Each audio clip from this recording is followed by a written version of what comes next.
நீலம் நிறைந்த மணிகண்டத்து ஈசனடியார் பெருமையினை எல்லா உயிரும் துளையெடுத்து தேசமுய திருத்தொண்ட தொகை முன்பணித்த திருவாளன் வாசமலர்மென் கழல் வணங்க வந்த பிறப்பை வணங்குவோம். தூக்குசி திருத்தொண்ட தொகை விரி வாக்கினால் சொல்ல வல்ல பிரான் எங்கள் பாக்கிய பயனாம் பதிக்குன்றைவால் செக்கிழாரடி சென்னி இருத்துவான். எல்லாம் வல்ல எம்பெருமான் அருள்தரும் பன்னார்மொழியமுடனமர் திரு நனாவுடையாருடைய திருவடிகளை வணங்கி அருள்தரும் நீள் நெடுங்கண்ணி உடனமர் அருள்தரும் அண்டமுழுதுடையார் திருவடி தாமர்களை மனமொழி மிகளாலை வணங்கி எம்பெருமக்கள் நாயன்மாருடைய பொன்னார் திருவடி தாமர்களை முக்கண்ணங்களாலை வணங்கி உரையாசிரி சிவக்கோணியாருடைய திருவடிகளை நீல நினைந்து அடியனுடைய ஞானசரி பிறந்தகையாருடைய திருவடிகளை எல்லாம் மனமொழி மிகளாலை வணங்கி இங்கே எழுந்தருளி இருக்கக்கூடிய அடியார் பெருமக்களுடைய திருவடிகள் எல்லாம் வணங்கி அமைகின்றேன். அன்பார்ந்த சிவனை செல்வர்களே, நம்முடைய தொண்ட புராணத்திலே திருமலை சிறப்பு என்று சொல்லக்கூடிய பகுதி அது ரொம்ப பெரிய புராணத்துக்கு ஒரு இருதயம் போல் இருக்கக்கூடிய ஒரு பகுதி இதுதான். ஏன்னா இது புரிஞ்சாதான் நமக்கு புராணம் எப்படி வந்தது அப்படிங்கிறது தெரியும். திருமலை சிறப்பில் தான் எப்படி சேக்கிழார் பெருமான் நமக்கு புராணம் பாடியிருக்கிறார் அப்படிங்கிறது இதில் தான் சொல்லப்பட்டிருக்கிறது. இது 40 பாடல்கள் கொண்டது. இதில் முதல்ல கைலாயமலை, திருமலை அப்படின்னாவே நமக்கு கைலாயமலை, கைலாயம்தான். இப்போ சைவத்தில் திருமலை அப்படின்னா வேறு எங்கேயும் நம்ம போயிடக்கூடாது, கைலாயம். ஆமாம், பெருமான் இருக்கக்கூடிய கைலாயம். அந்த திருமலையினுடைய சிறப்பை சொல்கிறார். முதல்ல திருமலைன்னா கைலாயம். அந்த கைலாய மலையில் யாரெல்லாம் இருக்கிறாங்க, அப்படி இருக்கக்கூடிய கைலாய மலையில் பெருமான் இருக்கிறாரு. பெருமானை வழிபாடு செய்கிறதுக்கு திருமால், பிரம்மா போன்ற தேவர்கள் எல்லாம் வராங்க. அவங்க எப்படி காலம் பார்த்து வழிபாடு செய்தாங்க அப்படிங்கிறதெல்லாம் நீங்கள் கேட்ட கேள்விகள்லாம் இதில் தான் பதில் இருக்குது. ஆமாம், அடியார் பெருமக்கள் அங்கே எப்படி உரிமையோடு இருந்தாங்க அப்படிங்கிறது. நந்தியம் பெருமான் இதையெல்லாம் ஒழுங்குபடுத்தி கொண்டு இருப்பவர் நந்தியம் பெருமான். ஒரு கையில் சுருங்கியும் பிரம்பும் சொல்லி கையில் வைத்து கொண்டு இதெல்லாம் பார்த்துட்ருக்கிறார். இந்த நமக்கு திருமலை சருக்கம் மொத்தம் 13 சருக்கம் பெரிய புராணத்தில். அதில் 11 சருக்கங்கள் எப்படின்னா தில்லைவாழ் அந்தர்தம் அடியார்க்கும் அடியே நம்ம திருத்தொண்ட தொகை பாடுறோம் இல்லைங்களா, அதில் முதல் வரியில் வரக்கூடியது 11 சருக்கம். தில்லைவாழ் அந்தனர் சருக்கம், இலைமொழிந்த சருக்கம், மும்மையால் உலகாண்ட சருக்கம், திருநின்ற சருக்கம், வம்பராவரி ஒன்று சருக்கம், வார்கொண்ட வனமுலையால் சருக்கம், அதே மாதிரி பொய்யடிமை சருக்கம், கரை கண்ட சருக்கம், கடல் சூழ்ந்த சருக்கம், அடுத்தது பத்தராய் பணிவார் சருக்கம், மன்னிய சீர் சருக்கம். இப்படி 11 சருக்கம் நமக்கு அதில் இருக்குது. முன்னாடி திருமலை சருக்கம் அப்படிங்கிறது கைலாயமலையை பற்றி சொல்லக்கூடியது முதல்ல. அதே மாதிரி சுந்தரர் போய் சேரக்கூடியது அது வெள்ளானை சருக்கம். இந்த ரெண்டும் சேர்க்கப்பட்டது. அப்போ மொத்தம் 13 சருக்கம். இந்த திருமலை சருக்கத்தில் என்னென்னவெல்லாம் இருக்குது அப்படின்னா, இப்போ இந்த திருமலை சிறப்பு, அதற்கடுத்தது சோழ நாட்டினுடைய நாட்டு சிறப்பு 35 பாட்டு இருக்குது. நாட்டு சிறப்பு முடிஞ்ச உடனே திருவாரூர் நகர சிறப்பு. புராணத்துக்கு நாடு அப்படின்னா சோழ நாடு, புராணத்துக்கு நகரம்னா திருவாரூர் நகரம்தான். எத்தனை 63 நாயன்மார் 63 ஊரில் பிறந்திருக்கிறாங்க அப்படின்னா நமக்கு திருவாரூர் தான் இந்த புராணத்துக்கு நகர சிறப்பாக ஆசிரியர் எடுத்துக்கொண்டது. அதனால் அதுதான் நகர சிறப்பு. 50 பாடல். அதே மாதிரி நகர சிறப்பு முடிஞ்ச உடனே தடுத்தாட்கொண்ட புராணம் 203 பாட்டு. இது வரைக்கும் நமக்கு திருமலை சிறப்பில் வரக்கூடியது. அப்புறம் தில்லைவாழ் அந்தனர் சருக்கம். தில்லைவாழ் அந்தனர் அது வர்றது இப்போ இதெல்லாம் இன்னும் வர்றதுக்கு 6 மாதம் 1 வருஷமே ஆகும். தில்லைவாழ் அந்தனர் புராணம் வர்றதுக்கு 1 வருஷம் ஆகும். அதுக்கு முன்னாடி இவ்வளவு இருக்குது. இந்த திருமலை சிறப்புலேயே இவ்வளவு இருக்குது. திருமலை சிறப்பில் இந்த புராணத்தினோட அடியார் திறங்கள் அந்த உலகத்திலே தெரிதற்கு ஏதுவாகிய திருமலையில் நிகழ்ந்த வரலாற்றை சொல்லக்கூடியது. பெரிய புராணம் என்னென்னா ஒரு சிறப்பு, திருமலையில் ஆரம்பித்து மீண்டும் திருமலையே நிறைவாகக்கூடியதான் பெரிய புராணம். திருமலையில் தான் பெரிய புராணம் நமக்கு ஆரம்பிக்குது. அதே திருமலையில் தான் மீண்டும் நிறைவாக போகுது. அதை எங்கே ஆரம்பித்ததோ அங்கேயே முடியக்கூடியது தான் பெரிய புராணம். சுந்தரமூர்த்தி சாமிகள் திருவாரூரில் பாடியருளிய திருத்தொண்ட தொகையே இந்த புராணத்துக்கு மூலமாக இருக்கக்கூடியது. இந்த அதாவது இதுக்கு முதல் நூல் அப்படின்னா திருத்தொண்ட தொகை. திரு ஆரூர் பெருமான் அடியெடுத்து கொடுக்க சுந்தரர் பாடியது. தில்லைவாழ் அந்தர்தம் அடியார்க்கும் அடியேன் திருநீலகண்டத்து இப்போ பாடணும் இல்லைங்களா, அதுதான் முதல் நூல். அதை வைத்து கொண்டு நம்பியாண்டார் நம்பிகள் பொல்லாப்பிள்ளையாருடைய திருவருள் பெற்று திருத்தொண்டர் திரு அந்தாதி, அது ஒரு நாயன்மாரை பற்றி ஒரு பாட்டு இருக்கும். இது ஒரு வரி வருது இல்லைங்களா, அதில் ஒரு பாடல் இருக்கும். அந்த ஒரு பாடலில் என்ன இருக்குன்னா அவருடைய குலம், அவர் பணி செய்தது, அவருடைய ஊர், இதெல்லாம் அந்த ஒரு பாட்டில் வரும். இது திருத்தொண்டர் திரு அந்தாதி. இந்த 2 நூலையும் மையமாக வைத்துக்கொண்டு, அடிப்படையாக வைத்துக்கொண்டு கூத்தப்பெருமான் அடியெடுத்து கொடுக்க நம்முடைய சேக்கிழார் பெருமான் பெரிய புராணமாக விரித்து பாடுறார். பெரிய புராணத்தில் 4286 பாடல்கள் பெருமான் உள்ளிருந்து உணர்த்த சேக்கிழார் பெருமான் பாடி அருளியது. இப்படி தான் நமக்கு இந்த நூல் அமையப்பெற்றிருக்கிறது. இதில் திருமலை என்று சொன்னால் திரு கைலாயமலை, திருத்தொண்ட தொகை பாடிய பின் இறுதியில் சுந்தரமூர்த்தி சாமிகள் திருமலைக்கு திரும்பி அணைந்த வரலாறு அது வெள்ளானை சருக்கத்தில் இருக்கக்கூடியது. கடைசியாக வெள்ளானை சருக்கத்தில் தான் மீண்டும் அவர் போய் சேர்றது இருக்குது. அங்கேருந்து வர்றாரு. திருமலை சிறப்பில் என்ன சொல்லியிருக்குதுன்னா, மலையிலிருந்து கீழே ஏன் வந்தார் அப்படிங்கிறதுக்கு வரலாறு. ஏதாவது ஒரு காரணம் இருக்கணும் இல்லைங்களா? ஏன்னா இருக்கக்கூடிய இடம் உயர்ந்த இடம். அந்த மாதிரி ஒரு உயர்ந்த இடத்துலேருந்து இந்த பூமி அப்படிங்கிறது என்னென்னா அசுத்த மாயினுடைய ஒரு பொருள். இது அசுத்த மாய புவனம் என்று சொல்லக்கூடியது இந்த பூமி. அங்கே இருக்கக்கூடிய பெருமான் திருவடியில் இருக்கக்கூடிய ஒருத்தர் இங்கே ஏன் வந்தார் அப்படின்னா, சூக்குமமான காரணம் நம்மளை உய்வடைய செய்ய வேண்டும் என்பதற்காக, தூலமான காரணம் 2 பெண்களை பார்த்ததுனால அப்படின்னு சொல்லி சேக்கிழார் பெருமான் நமக்கு அங்கேயே சொல்கிறார்.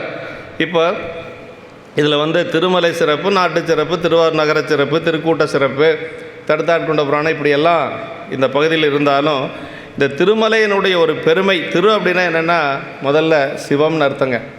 திருன்னா இறைவன். சென்றடையாத திருவுடையானை சிராப்பள்ளி குன்றுடையானை கூற என் உள்ளம் குளிருமே என்ன.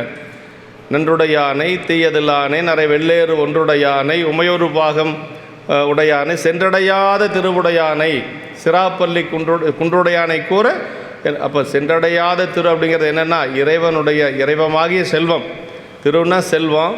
அது என்ன செல்வம்னா இறைவனாகிய பெறுதற்கரிய பெரும் செல்வம் இறைவன் தான் இல்லைங்களா? அதனால் திரு அப்படின்னா இறைவன் அர்த்தங்க. ஞானசம்பந்த பெருமான் பேர் திருஞான சம்பந்தர்னு சொல்லுவார். ஒரு இடத்துல மட்டும் என்ன சொல்வார்னா, தாவில்தனி சிவஞான சம்பந்தராயினார் அப்படிம்பார்.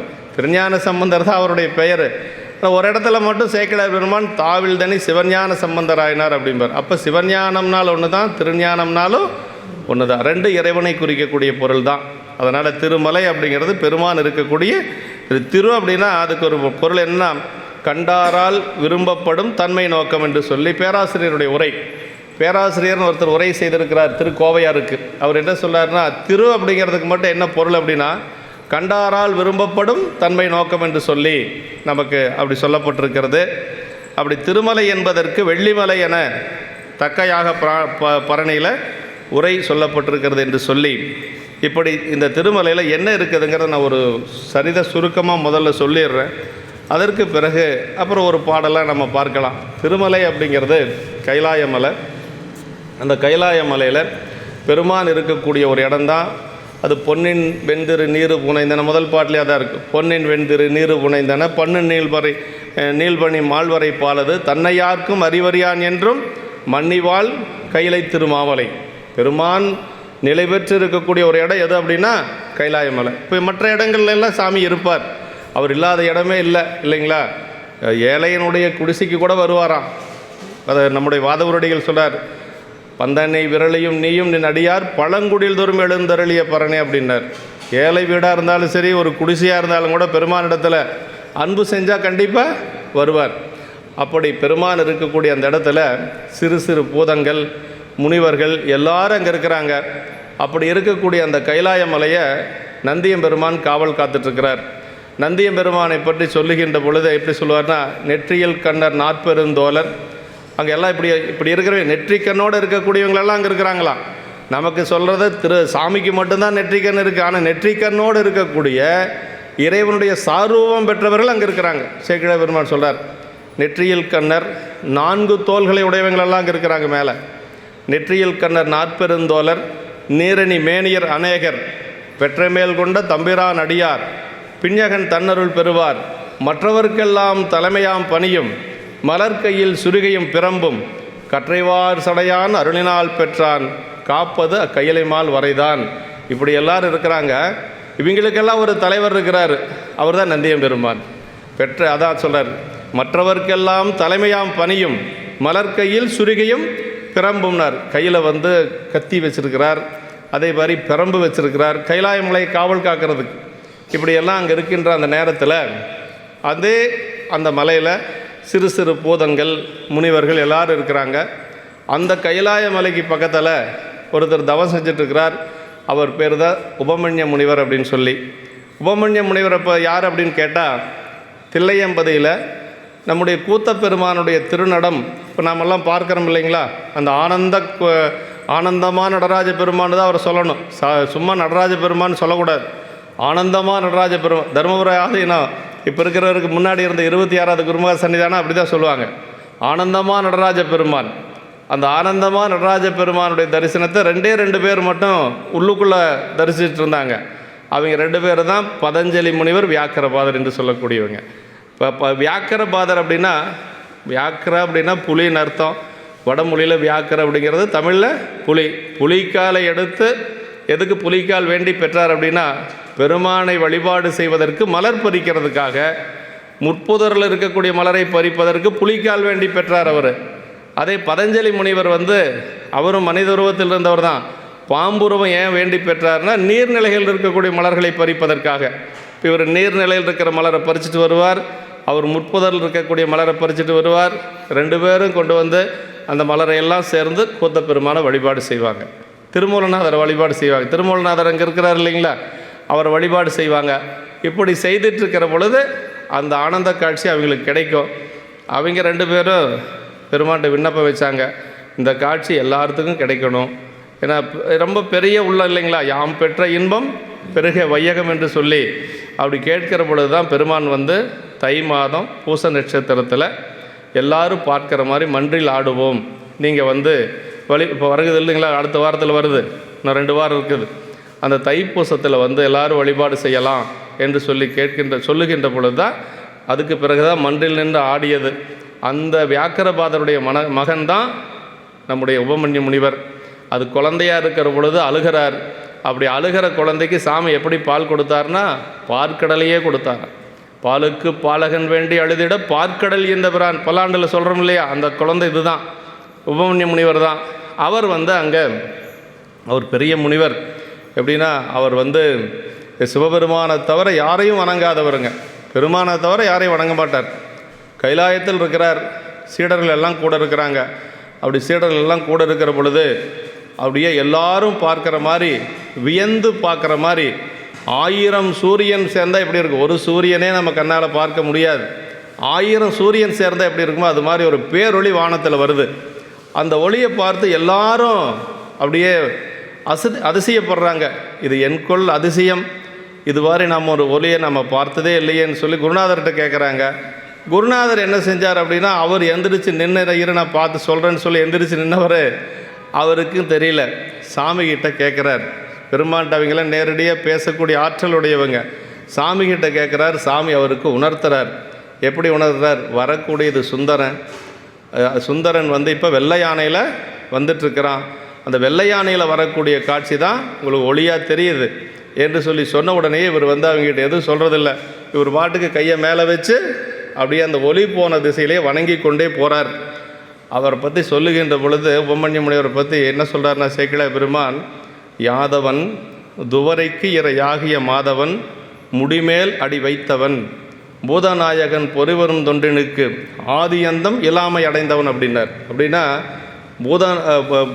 யாதவன், யாதவர் குலத்திலே தோன்றியவன், தவன் அப்படிங்கிற கிருஷ்ண பரமாத்மா, பெரிய தவங்களெல்லாம் செய்தவர் கிருஷ்ண பரமாத்மா.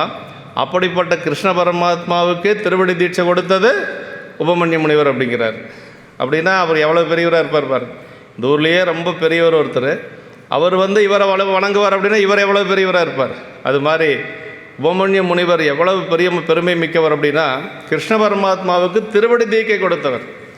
அது சிவ ரகசியத்தில் இருக்குது. அது என்ன அப்படின்னா, அந்த ஒரு அந்த கானகத்தில் அவர் பூசை செய்து கொண்டு இருக்கிறார். எல்லாம் சுருக்கமாக நான் சொல்லிடுறேன், அப்புறம் விரிவாக இதில் வரும். அப்படி பூசை செய்து கொண்டு இருக்கிற பொழுது ஒரே ஒரு மலர் செடி தான் இருக்குது. அந்த இருக்கக்கூடிய மலர்களை எல்லாம் கண்ணனும் அங்கே தங்கியிருக்கிறார். கண்ணன் தங்கியிருக்கிறது உபமன்ய முனிவருக்கு தெரியாது. அந்த பூசைக்கான மலர்களை கண்ணனுடைய ஆட்கள் போய் பறிச்சுட்டு போயிடுறாங்க. அவர் பூசை செஞ்சிட்றாரு. அதற்கு பிறகு உபமன்யுடைய ஆட்கள் போய் பார்க்குற பொழுது மலர் இல்லை. உபமன்ய முனிவர்கிட்ட போய் சொல்கிறாங்க, மலர் இல்லைங்க, அப்படின்னு. ஏன் அப்படின்னாங்க, கொஞ்சம்தான் மலர் இருந்தது, அவங்க ஆட்கள் கண்ணனுடைய ஆட்கள் பறிச்சுட்டு போய் பூசை பண்ணிட்டார் கண்ணன் அப்படின்னு சொன்ன உடனேயே அவர் என்ன சொன்னார் உபமன்ய முனிவர், அந்த மலரைவே எடுத்துகிட்டு வாங்க அப்படின்னாரு. ஒருத்தர் பூஜை பண்ண மலர் எடுக்கக்கூடாது இல்லையா, அது நிர்மால்யம் ஆயிரும் இல்லையா. சாமி அது நிர்மால்யம் இல்லை, நீ எடுத்துகிட்டு வா அப்படின்னு சொல்கிறார். அப்படி எடுத்துகிட்டு வந்த பின்னாடி அந்த மலரையே அவர் போட்டு பூஜை பண்ணுறார். அப்புறம் கண்ணனுக்கு இந்த செய்தி போகுது. கிருஷ்ண பரமாத்மா அங்கேருந்து உபமன்ய முனிவர்கிட்ட வரார். அவர் தங்கியிருக்கக்கூடிய இடத்துக்கு வந்து, நான் பூஜை பண்ண மலர்களை எடுத்து நீங்கள் பூஜை பண்ணதுக்கு என்ன காரணம், அது நிர்மால்யமாயிருக்கும் இல்லை அப்படின்னு சொல்லுகின்ற பொழுது தான் அவர் உபமன்ய முனிவர் கேட்குறாரு, நீங்கள் யாருக்கிட்ட தீக்கை வாங்கி பூஜை பண்ணீங்க அப்படின்னு சொல்லுகின்ற பொழுது, நாங்கள் தேவர்களெல்லாம் அப்படி வாங்கணுங்கிறது இல்லை அப்படிங்கிறாரு. அதுக்கு உபமன்ய முனிவர் சொல்கிறாரு, நீங்கள் போட்ட மலர் பெருமான் திருவடிக்கு போகலை அப்படிங்கிறாரு.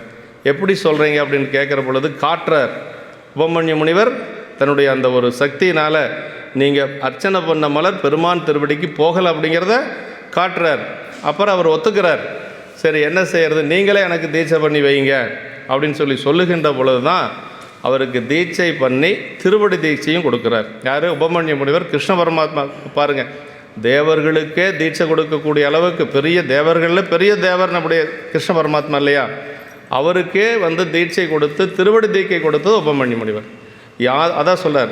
இதுக்கு சான்று வேறு யாரும் சொல்ல வேண்டியதில்லை, சேக்கிழார் பெருமானே சொல்கிறார். அது திருமலை சிறப்பில் இருக்குது. அதெல்லாம் பின்னாடி வரக்கூடியது நான் உங்களுக்கு முன்னாடி சொல்கிறேன். யாதவன் துவரைக்கு இறையாகிய மாதவன் முடிமேல் அடி வைத்தவன் அப்படின்னார். ஏன் தீட்சை வாங்கி வழிபாடு செய்யணும்னா அதுக்கு தான் வழிபாடு செய்யணுங்க. வைதிக முறைப்படி என்னென்னா தீக்கை வாங்கித்தான் வழிபாடு செய்யணும் அப்படிங்கிற ஒரு விதி இருக்குது. அதே மாதிரி ஆன்மார்த்த சிவபூஜை பண்ணிட்டு தான் பரார்த்தத்துக்கு போகணுங்கிற விதி இருக்குது. திருமணம் செய்தவங்க தான் பரார்த்த வழிபாடு செய்யணுங்கிற ஒரு விதி இருக்குது. இதெல்லாம் இருக்குது. நம்ம பின்பற்றமா இல்லையா அப்படிங்கிறது வேறு. இப்போ அப்படி உபமன்ய முனிவர் நின்று வணங்கிட்டு இருக்கிறார். அப்படி வணங்கிட்டு இருக்கிற பொழுது சீடர்கள் எல்லாம் கேட்குறாங்க, சாமி நீங்கள் சிவபெருமானை தவிர யாரையும் வணங்க மாட்டீங்க, இப்போ இந்த ஒளியை பார்த்து நீங்கள் வணங்குறதுக்கு என்ன காரணம் அப்படின்னு கேட்குறாங்க. சம்புன்னா சிவபெருமானுங்க. சம்புன்னா சுகத்தை செய்பவன் அர்த்தம், வேற ஒன்றும் இல்லை. சம்புன்னு நம்ம வேடிக்கையாக கூப்பிடுவோம். நம்ம ஊரில் சண்முகன்னு பேர் இருந்தால் சம்புன்னு கூப்பிடுவோம். சம்புங்கன்னா அருமையான சொல், சிவபெருமானை குறிக்கக்கூடிய சொல். தம்பிரான் அப்படின்னா சிவபெருமானை குறிக்கக்கூடிய சொல். இதில் சம்புவின் அடைத்தாமரை போதலால் எம்பிரான் இறைஞ்சாய். இது என் மாணவர்கள் கேட்கிற கேள்வி. சிவபெருமானை தவிர யாரையும் வணங்க மாட்டேங்கில்ல, இப்போ வணங்கினதுக்கு என்ன காரணம்? சம்புவின் அடைத்தாமரை போதலால் எம்பிரான் இறைஞ்சாய் இகுது என். அதுக்கு முனிவர் சொல்கிறாரு, தம்பிரானைத்தன் உள்ளம் தலியவன் நம்பி ஆரூரன் நாம் தொழும் தன்மையன் அப்படின்னார். தம்பிரானை வேற ஒன்றும் காரணம் இல்லை, சிவபெருமானை நாமெல்லாம் பார்க்குறோம், அண்டமுழுதுறையான வழிபாடு செய்கிறோம், போகிறோம். ஆனால் சுந்தரர் அப்படி இல்லைங்க. எந்நேரம் பெருமானை உள்ளுக்குள்ளே வச்சு அப்படி வருடிட்டு இருப்பாராம். அதுதான் இப்போ ஒரு கணவன் மனைவியினுடைய, அது மனைவி கணவனுடைய காலை வருடுவாங்களாம். அது உமையம்மை என்ன செய்வாங்களாம், பெருமானுடைய திருவடி அப்படி வருடிட்டு இருப்பாங்களாம் கைலாயத்தில். அப்படி வருட சிவந்தன அப்படின்னு பெரிய புராணத்தில் ஒரு இடத்துல வருது. காலனார் உயிர் மால கருத்தன சீலமாக உமை வருட சிவந்தன அப்படின்னு சொல்லுவார் சேக்கிழார் பெருமான். காலனுடைய உயிரை அந்த கால் அழுத்தின பொழுது அந்த திருவடி கருத்துருச்சான். அந்த கருத்த திருவடி எப்போ செவந்தது அப்படின்னா உமையம்மை கை பட்டவுடனே செவந்துருச்சான். சேக்கிழார் பெருமான் அப்படி ஒரு இடத்துல தர்த்தாட்குண புராணத்தில் சொல்கிறார். இப்படி எந்நேரம் உள்ளுக்குள்ளே வச்சு வருடி கொண்டிருப்பவர் சுந்தரர் அப்படின்னு அதுக்கு அவர் பதில் சொல்கிறார். அதான் சம்புவின் அடைத்தாமரை போதலால் எம்பிரான் இறைஞ்சா இகுது என். தம்பிரானை தன் உள்ளம் தலியவன் நம்பி ஆரூரன் நாம் தொழும் தன்மையன் அப்படின்னா நீங்களும் எல்லாரும் வழிபாடு செய்யுங்க, அவ்வளோ பெரியவர் அவர் என்று யார் சொல்கிறாங்க? கிருஷ்ண பரமாத்மாவுக்கே தீட்சை கொடுத்த அவர் உபமன்யு சொல்கிறார். அதற்கு பிறகு எல்லாரும் எழுந்து நின்று வணங்குறாங்க. அப்படி வணங்கி அதுவும் அவருக்கு உபமன்ய முனிவருக்கும் தெரியலையாம். பெருமான் திருவடியை அவர் மனசில் நினைக்கிறார். நினச்ச உடனே சாமி உணர்த்துறார். வரக்கூடியது சுந்தரர் கைலாயத்துக்கு எங்கேருந்து நம்ம திருவஞ்சைக்களத்திலிருந்து வெள்ளை யானையில் வந்துட்டுருக்கிறார் அப்படிங்கிறத சொல்கிறாருங்க. அதுக்கு ஒரு சான்று இது எங்கே இருக்குதுன்னா, தானனை முன்படைத்தான் பதிகம் இருக்குது இல்லைங்களா, அந்த பதிகத்தில் பாருங்கள். இந்திரன் மால்பிரமன் எழிலார்மிகு தேவரெல்லாம் வந்ததிர்கொள்ள என்னை மற்ற யானை அருள் புரிந்து மந்திர மாமுனிவர் இவன் யாரென எம்பெருமான் நந்தமர் ஊரனென்றான் உடைத்தான்மலை உத்தமனேங்கிறது இந்த இடம்தான். ஆமாம். அந்த தானனை பதிகத்தில் அந்த மந்திர மாமுனிவர் இவன் யாரென எம்பெருமான் உபமன்ய முனிவர் சாமிகிட்ட கேட்குறாரு. சாமி சொல்ல நம்ம சுந்தரனப்பா, அதாவது எவ்வளோ உரிமையோடு சொல்கிறார் அப்படிங்கிறத நம்ம சிந்திச்சு பார்க்கணும். நம்ம சுந்தரன் அப்படின்னு சொல்கிறாராம். இவங்க 2 பேர்த்துக்குள்ளே பேசிகிட்டு இருக்கிறது சுந்தரருக்கு தெரிஞ்சிருச்சு. அதுதான் பெரிய சிறப்பு. ஏன்னா அவர் யோக நிலையில் நிற்கக்கூடிய ஒரு சுந்தரர். இப்போ உபமன்ய முனிவர் கேட்கிறாரு, சாமி உணர்த்திட்டு இருக்கிறாரு. இந்த செய்தி யாருக்கு தெரிஞ்சிட்ருக்கு? மேலே கைலாயத்தில் போயிட்டு இருக்கக்கூடிய சுந்தரருக்கு தெரியுது. அவர் அப்படி அதை பாடிட்டு போகிறார். இப்படியெல்லாம் சொல்கிறதுனால அந்த சீடர்களெல்லாம் என்ன சொல்கிறாங்க அப்படின்னா அவர் செய்த விழுத்தவம் யாது, நீங்கள் எனக்கு அதை சொல்லணும் என்று சொல்லி எல்லா சீடர்களும் கேட்குறாங்க உபமன்ய முனிவர்கிட்ட. உபமன்ய முனிவர் சொல்ல தொடங்குறாருங்க. இதுதான் பெரிய புராணத்தினுடைய முதல். பெரிய புராணத்தினுடைய கடைசி இதுதான், முதல் இதுதான். பெரிய புராணத்தினுடைய கடைசி என்னன்னா அந்த ஒளி மேலே வருது பாருங்க, வெள்ளானையில் சுந்தரர் வர்றது, அதுதான் கடைசி. இங்கே உபமன்ய முனிவர்கிட்ட சீடர்கள் கேட்குறாங்க. இப்போ தான் சொல்ல ஆரம்பிக்கிறார் புராணத்தை. அப்போ தான் இதுதான் பெரிய புராணத்தினுடைய முதல் அப்படிங்கிறது. அதனால தான் திருமலை சிறப்பு நீங்கள் கேட்டால் தான் புராணம் புரியும் அப்படிங்கிறதுக்கு இப்போ உபமன்ய முனிவருடைய சீடர்களுக்கு உபமன்ய முனிவர் சொல்ல போகிறார். அதை அப்படி சேக்கிழார் பெருமான் அதை பார்த்து நமக்கு சொல்கிறார். அதாவது இன்னி சொல்ல போகிறதெல்லாம் ஃப்ளாஷ்பேக். இது வரைக்கும் சொன்னது இனிமேல் சொல்ல போகிறது எல்லாமே ஃப்ளாஷ்பேக். எப்படின்னா இப்போ தான் சொல்ல போகிறாரு. திருமலையில் சுந்தரன் ஒருத்தர் சாமிக்கு அணுக்க தொண்டராக இருந்தார். அப்படி அணுக்க தொண்டராக இருந்து அவர் என்ன செஞ்சார்னா மலர் பறித்து பெருமானுக்கு சாற்றுவது, அதே மாதிரி திருநீற்று பொக்கணத்தை ஏந்தி கொண்டு இருப்பது, இதுதான் அவருடைய பணி. இதே மாதிரி உமையம்மைக்கு 2 பெண்கள் சேடியர்களாக இருந்தாங்க. ஒருத்தி பேர் கமலினி, இன்னொரு பெண் பேர் அணிந்ததை. இந்த கமலினிங்கிற பெயர் கைலாயத்தில் வரக்கூடியது. சுயபுராணம் சொல்லக்கூடாது, இருந்தாலும் கூட ஒரு செய்திக்காக நான் சொல்லிக்கிறேன். 25 ஆண்டுகளுக்கு முன்னாடி எங்கள் ஐயா கிட்ட புராணம் கேட்குற பொழுது எனக்கு கமலினி பிறக்கலை. இப்போ கேட்குற பொழுது சரி ஒரு பெண் குழந்தை பிறந்தால், அப்போ கோகுல் இருந்தான், ஒரு பெண் குழந்தை பிறந்தால் கமலினின்னு பெயர் வைக்கலாம் அப்படின்னு சொல்லி அப்போ நினச்சது தான். விஜயமங்கலத்தில் புராணம் கேட்குற பொழுது 25 வருஷத்துக்கு முன்னாடி. அதற்கு பிறகு அப்போவே ஒரு 6 மாதத்தில் 6 மாதம் 1 வருஷத்துலேயே கமலினி பிறந்தால் கமலினின்னு பெயர் வச்சோம். அந்த கமலினிங்கிற பெயர் தான் திருவாரூரில் பரவேநாச்சியாராக இருக்கிறது. அதே மாதிரி அணிந்ததை அப்படிங்கிறது திருவொற்றியூரில் சங்கிலி நாச்சியாராக பிறந்தது. இப்படி 2 பெண்கள் அவங்க பணி செஞ்சிட்ருக்கிறாங்க. அப்படி செய்து கொண்டு இருக்கிற பொழுது ஒரு நாள் பெருமான் என்ன செய்கிறார் அப்படின்னா, அவங்க மலர் பறிக்கிற நேரத்திலேயே சாமி சுந்தரரும் அங்கே போகிற மாதிரி ஒரு அருள் செய்கிறார். இவர் மலர் பறித்துட்டு அந்த பெண்கள் ஏதோ அவங்க எப்போ 2 பெண்கள் சேர்ந்தால் ஏதாவது பேசிட்டு தானே பறிப்பாங்க. அந்த ஏதோ ஒரு ஓசை கேட்குது, ஏதோ ஒரு குரல் கேட்குதுன்னு இப்படி திரும்பி பார்த்துட்டார், அவ்வளோதான். வேறு ஒன்றுமே அங்கே நடக்கலை. ஆமாம், அதை ஏன் அப்படி பார்த்தாங்க, சுந்தரர் ஏன் அப்படி பார்த்தார் அப்படிங்கிறத சேக்கிழார் பெருமான் அங்கேயே சொல்கிறார். மாதவம் செய்த தென்திசை வாழ்ந்திட தீதில்லா திருத்தொண்ட தொகை தர போதுவாரவர் மேல்மடம் போக்கிட காதல் மாதரும் காட்சியில் கண்ணினார் அப்படின்னார்.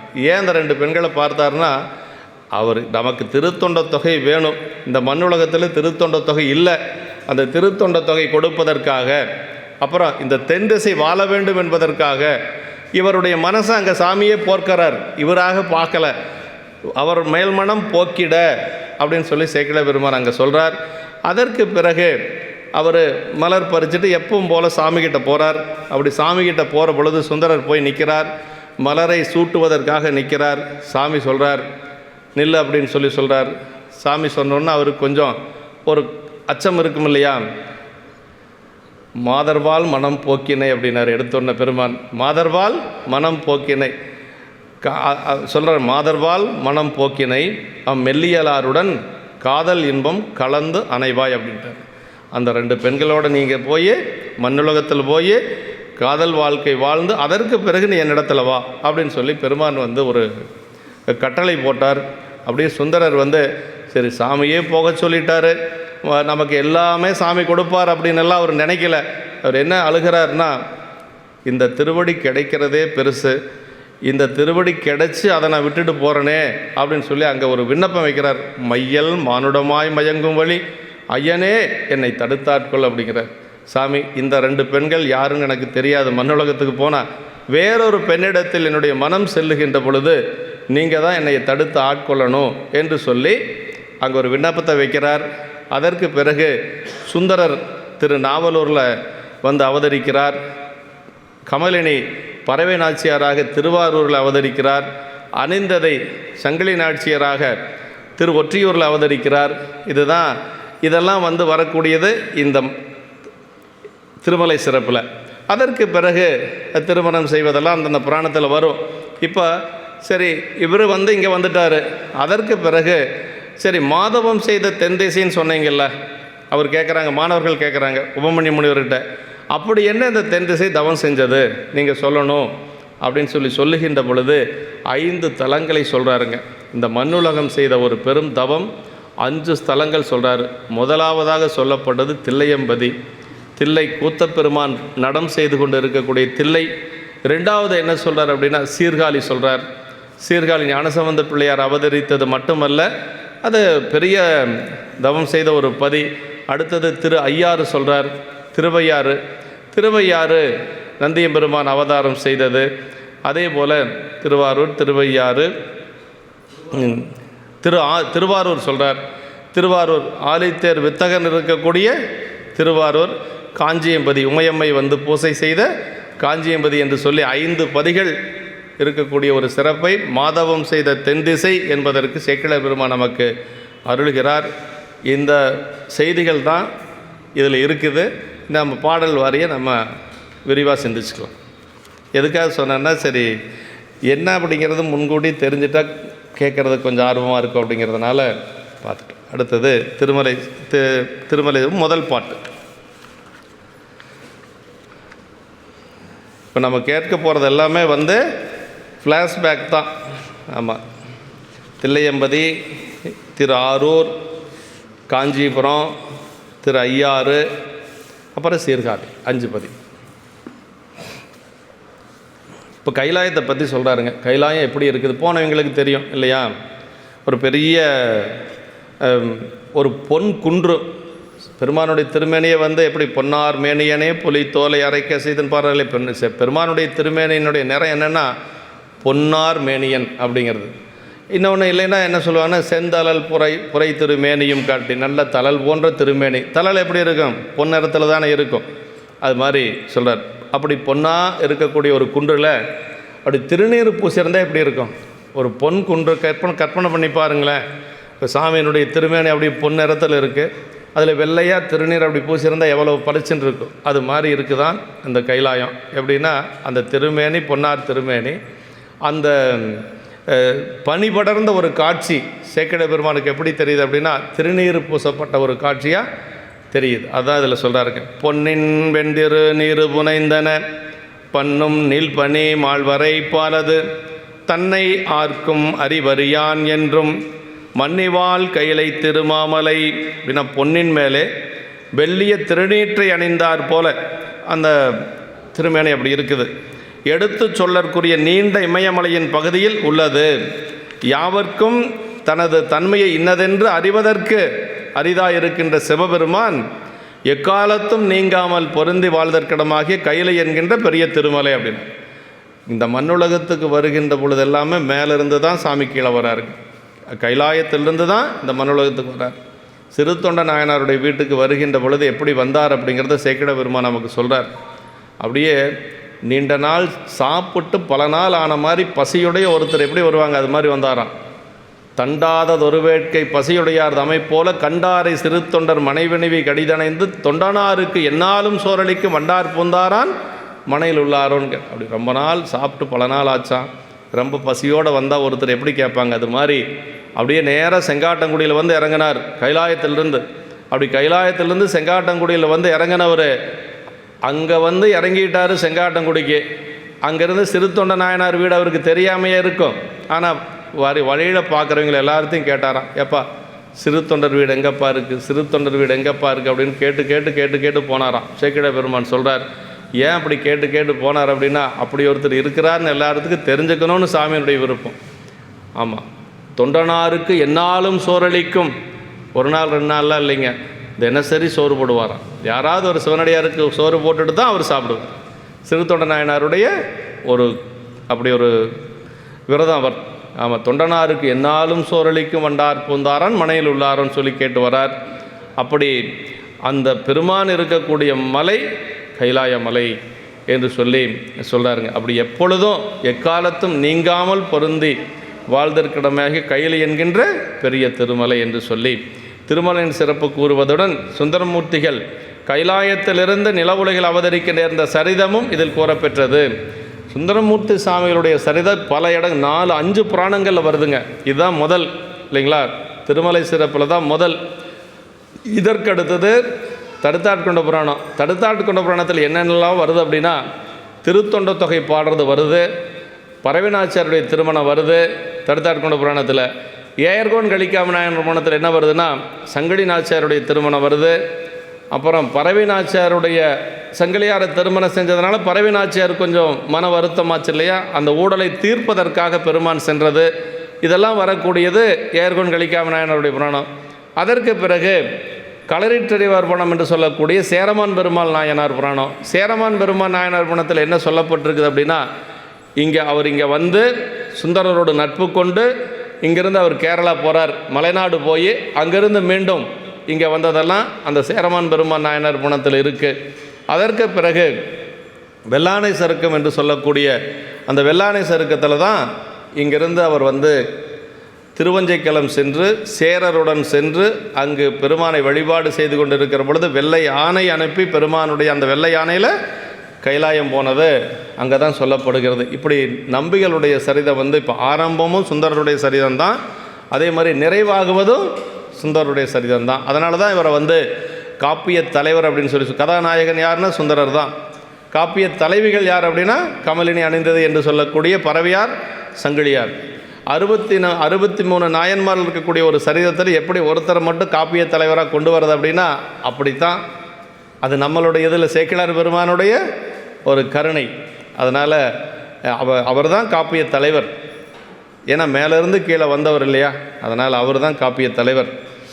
இப்புராணத்திற்கு மூல நூலாகிய திருத்தொண்ட தொகை கிடைப்பதற்கு மூல காரணமாக நிகழ்ச்சி நடந்தது எல்லாமே திருவாரூரில் தாங்க. ஆமாம், பொன்னின் வெண்திரு நீரு புனைந்தன, இது வந்து ஒரு ஓமானமாக சொல்லப்பட்டிருக்கு. பொன்னின் மேல் வெள்ளிய திருநீர் அணிந்தார் போல மாழ்வரையின் மேலே பனி உறைந்து உள்ளது. அதாவது ஒரு பொன் கட்டி, அந்த பொன் கட்டிக்கு மேலே திருநீர் பூசணை எப்படி இருக்கும், அது மாதிரி பெருமானுடைய திருமேனியில் அந்த பனி படர்ந்த காட்சி அப்படி தெரியுதுங்க. நாங்களும் போனோம், பொன்னார் மேனியெல்லாம் எங்களுக்கு கிடைக்கல, சும்மா சொல்லக்கூடாது. அது ஒரு சிலருக்கு கிடைக்கும், ஒரு சிலருக்கு கிடைக்காது. ஆமாம், எங்களுக்கு கிடைக்கல. பொன்னார் மேனியன் காட்சிக்காக 4 மணிக்கு எழுந்திரிச்சு எல்லோரும் பார்த்தோம், ஒன்றும் பொன்னார் மேனியன் கிடைக்கல. மேகம் மூட்டமாக இருந்தால் பார்க்க முடியாது, வடக்கு முகத்தில் தான் பார்க்க முடியும். வடக்கு முகத்தில் அது தெரியல, நாங்கள் போயிருந்த போது தெரியல. பனிமாழ்வரை பெரிய இமயமலை அதுங்க, இந்த ஹிமாலயாஸ்ன்னு சொல்லும் இல்லைங்களா, பெரிய இமயமலை அது. இது பொன்மலை என்று சொல்லுவோம். பண்ணும் பலவாற்றாலும் புகழ்ந்து பேசப்படுவது என்று சொல்லி அந்த பனியினுடைய இதுக்கு என்ன சொல்லணும்னா, அன்பின் நீர்மை உரைப்பு பெற்று தங்கும் இடம் என்பது குறிப்பு. ஏன்னா பெருமான் இருக்கக்கூடிய அந்த இடத்துல அன்பினுடைய உரைப்பு, ஆனால் அந்த நீர் அப்படின்னு சொல்லி, அதாவது அடியார்களுடைய கண்ணீர் அங்கே வந்து பனிமழையாக அப்படி காட்சி கொடுக்கிறது. பெருமானை நினைந்து உருகி வழிபாடு செய்யக்கூடிய அடியார் பெருமக்களுடைய கண்ணீர் என்று சொல்லி சொல்கிறார். இது அன்பின் நீர்மை உரைப்பு பெற்றும் தங்குமிடம் என்பது குறிப்பு என்று சொல்லி, இறைவனுடைய திருக்கையில் இதில் இருத்தலின் உலகிலே மிகப்பெரிய மலைத்தொடர்ச்சி, இதன் சிகரமே உலகின் மிக உயர்ச்சியுடையது. 20,000 அடிக்கு மேலே இருக்கக்கூடியது கைலாயம். 20,800 அடியே என்னமோ சொல்லுவாங்க, 20,800 என்னமோ சொல்லுவாங்க, 21,000 சொல்லுவாங்க. வடக்கு முகமே 18,500 அடி மேலே நம்ம போயிடுறோம் வடக்கு முகம் செல்லுகின்ற பொழுது. ஆமாம், இந்த சிகரமே உலகில் மிக உயர்ந்த சிகரம். ஆம், மிக உயர்ந்த மலையின் மிக உயர்ந்த சிகரம் என்று சொல்லி சொல்கிறார். பனிக்கட்டியால் மூடப்பட்டிருக்கும் அதுவும் வெண்மையாய் வெண்ணீற்று கோலமாய் விளங்கும் என்று சொல்லி சொல்கிறார். குறித்த உயரத்துக்கு மேற்பட்ட இடங்கள் தான் பனியால் மூடப்படும். அவ்வுயரத்துக்கு கீழே உள்ள மலையின் பாகங்கள் பனி மூடாமல் தூர பார்வைக்கு பொன்னிறமாகவே காட்டும். அதன் பொன்னின் மேல் வெந்நீர் புனைந்தார் போல என்று சொல்லி சொல்லாருங்க. தன்னை யாருக்கும் அறிவறியான் அப்படின்னார். அப்படின்னா பெருமானை வந்து இன்ன தன்மையன் என்று சொல்லி யாராலும் அறிந்து கொள்ள முடியாது. அவனுடைய தன்மை இவ்வளவுதான் என்று சொல்லி யாராலும் சொல்ல முடியாது. அது நமக்கு திருமுறைகளில் பல இடங்களில் அவர் இன்ன தன்மையன் என்று அறிய ஒன்னா எம்மானை எளிவந்த பிரானை இல்லையா, சுந்தரருடைய தேவாரத்தில் பொன்னும் மெய்ப்பொருளும் தருவானை பதிகத்தில் சொல்கிறார். அதே மாதிரி திருவாசகத்திலே வருதில்லை, பாதாளம் ஏழினங்கீழ் சொற்கழிவு பாதமலர் போதார் புனை முடியும் எல்லா பொருள் முடிவு என்று சொல்லி அவனுடைய திருவடி 7 பாதாளத்துக்கும் கீழே இருக்கக்கூடியது என்று சொல்லி அவன் திருமுடி எங்கே இருக்குதுன்னா எல்லா உலகத்துக்கு மேலே சுத்தமாயே அசுத்தமாயே சொல்லுலகம் பொருளுலகம் எல்லாம் கடந்து இருக்கக்கூடியது பெருமானுடைய திருமுடி. அதனால் அதை யாராலையும் கண்டுபிடிக்க முடியாது. யாவராயினும் அன்பரன்றி அறியொன்னா மலர்ச்சோதியான்னார். திருவாசகத்தில் சொல்கிறார் பாருங்க, என்ன சொல்கிறார்னா, யாவராயினும் அன்பரன்றி அறியோனா மலர்ச்சோதியான்னார். அடியார்கள் மட்டும்தான் தெரிந்து கொள்ள முடியுமா பெருமான் திருவடி, வேறு யாராலும் அறிந்து கொள்ள முடியாது. யாவராயினும் அன்பரன்றி அறியோனா மலர்ச்சோதியான் வாதபுரடிகள் சொல்கிறார். அது அடியார்களுக்கு பெருமான் எப்படி அப்படின்னா, அது சொல்கிறார், ஒரு தோழன் தொண்டருளன் கோதில் குலத்தரந்தன் கோயில் பெணா பிள்ளைகால்னு.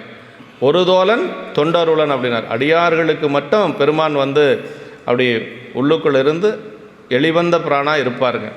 பக்தி வலையில் படுவோன் காண்கனர் திருவாசகம். பக்தி செஞ்சால் போதும், பெருமான் வந்து ஒரு மீன் எப்படி வலையில் அகப்படுமோ அது மாதிரி அகப்பட்டுருவாராம். அவர் நம்மகிட்ட இருந்துட்டு வெளியிலேயே போக மாட்டார். பக்தி வலையில் படுவோன் காண்க அப்படின்னார். இப்போ வேறு ஒன்றும் செய்ய வேண்டாம். பெருமான் நமக்கு திருவருள் வேணும்னா வேறு ஒன்றும் நீங்கள் வந்து பரிகாரமெல்லாம் ஒன்றும் செய்ய தேவையில்லை, அன்பு செஞ்சால் போதுங்க. பெருமானுக்கு அன்பு செய்யணும், தொண்டு செய்யணும். ஆமாம், பித்தகம் பேச வேண்டாம் பணி செய்ய வாரும்னார் சுந்தரரை ஆட்கொள்கின்ற பொழுது, நான் அடிமையில்லை அடிமை சொல்லின்ட்டு அடிமையில்லைன்னு சொல்லி பேசிகிட்டே இருந்தார் இல்லையா மனப்பந்தல்ல. கடைசி என்ன சொன்ன, வித்தகம் பேச வேண்டாம் பணி செய்ய வாரும்னார். சும்மா சும்மா பேசிகிட்டே இருக்காது. நீ அடிமை வந்து பணி செய்ய, அடிமைக்கு என்ன வேலை? பணி செய்கிறது தானே, பேசுகிறதா வேலை. அப்போ நாம் எல்லோரும் அண்டமுழுதியாருடைய அடிமை. அப்புறம் இங்கே வந்து என்ன செய்யணும், நம்ம பணி தான் செய்யணும். வேறு பேசுகிறதுக்கெல்லாம் எந்த உரிமையும் நமக்கு யாருக்கும் கிடையாது. அதுதான் மீளா அடிமை அப்படின்னா, அந்த மீளா அடிமைங்கிறது என்ன, இறைவனுக்கு எந்த காலத்துலேயும் நம்ம அடிமை. அதுதான் நம்ம சைவ சித்தாந்தம் சொல்லக்கூடிய உண்மை. வேதாந்திகளுடைய கருத்து என்னென்னா, முக்தி காலத்தில் ஆன்மாவும் சிவமும் ஒன்று அப்படிங்கிறாங்க அவங்க.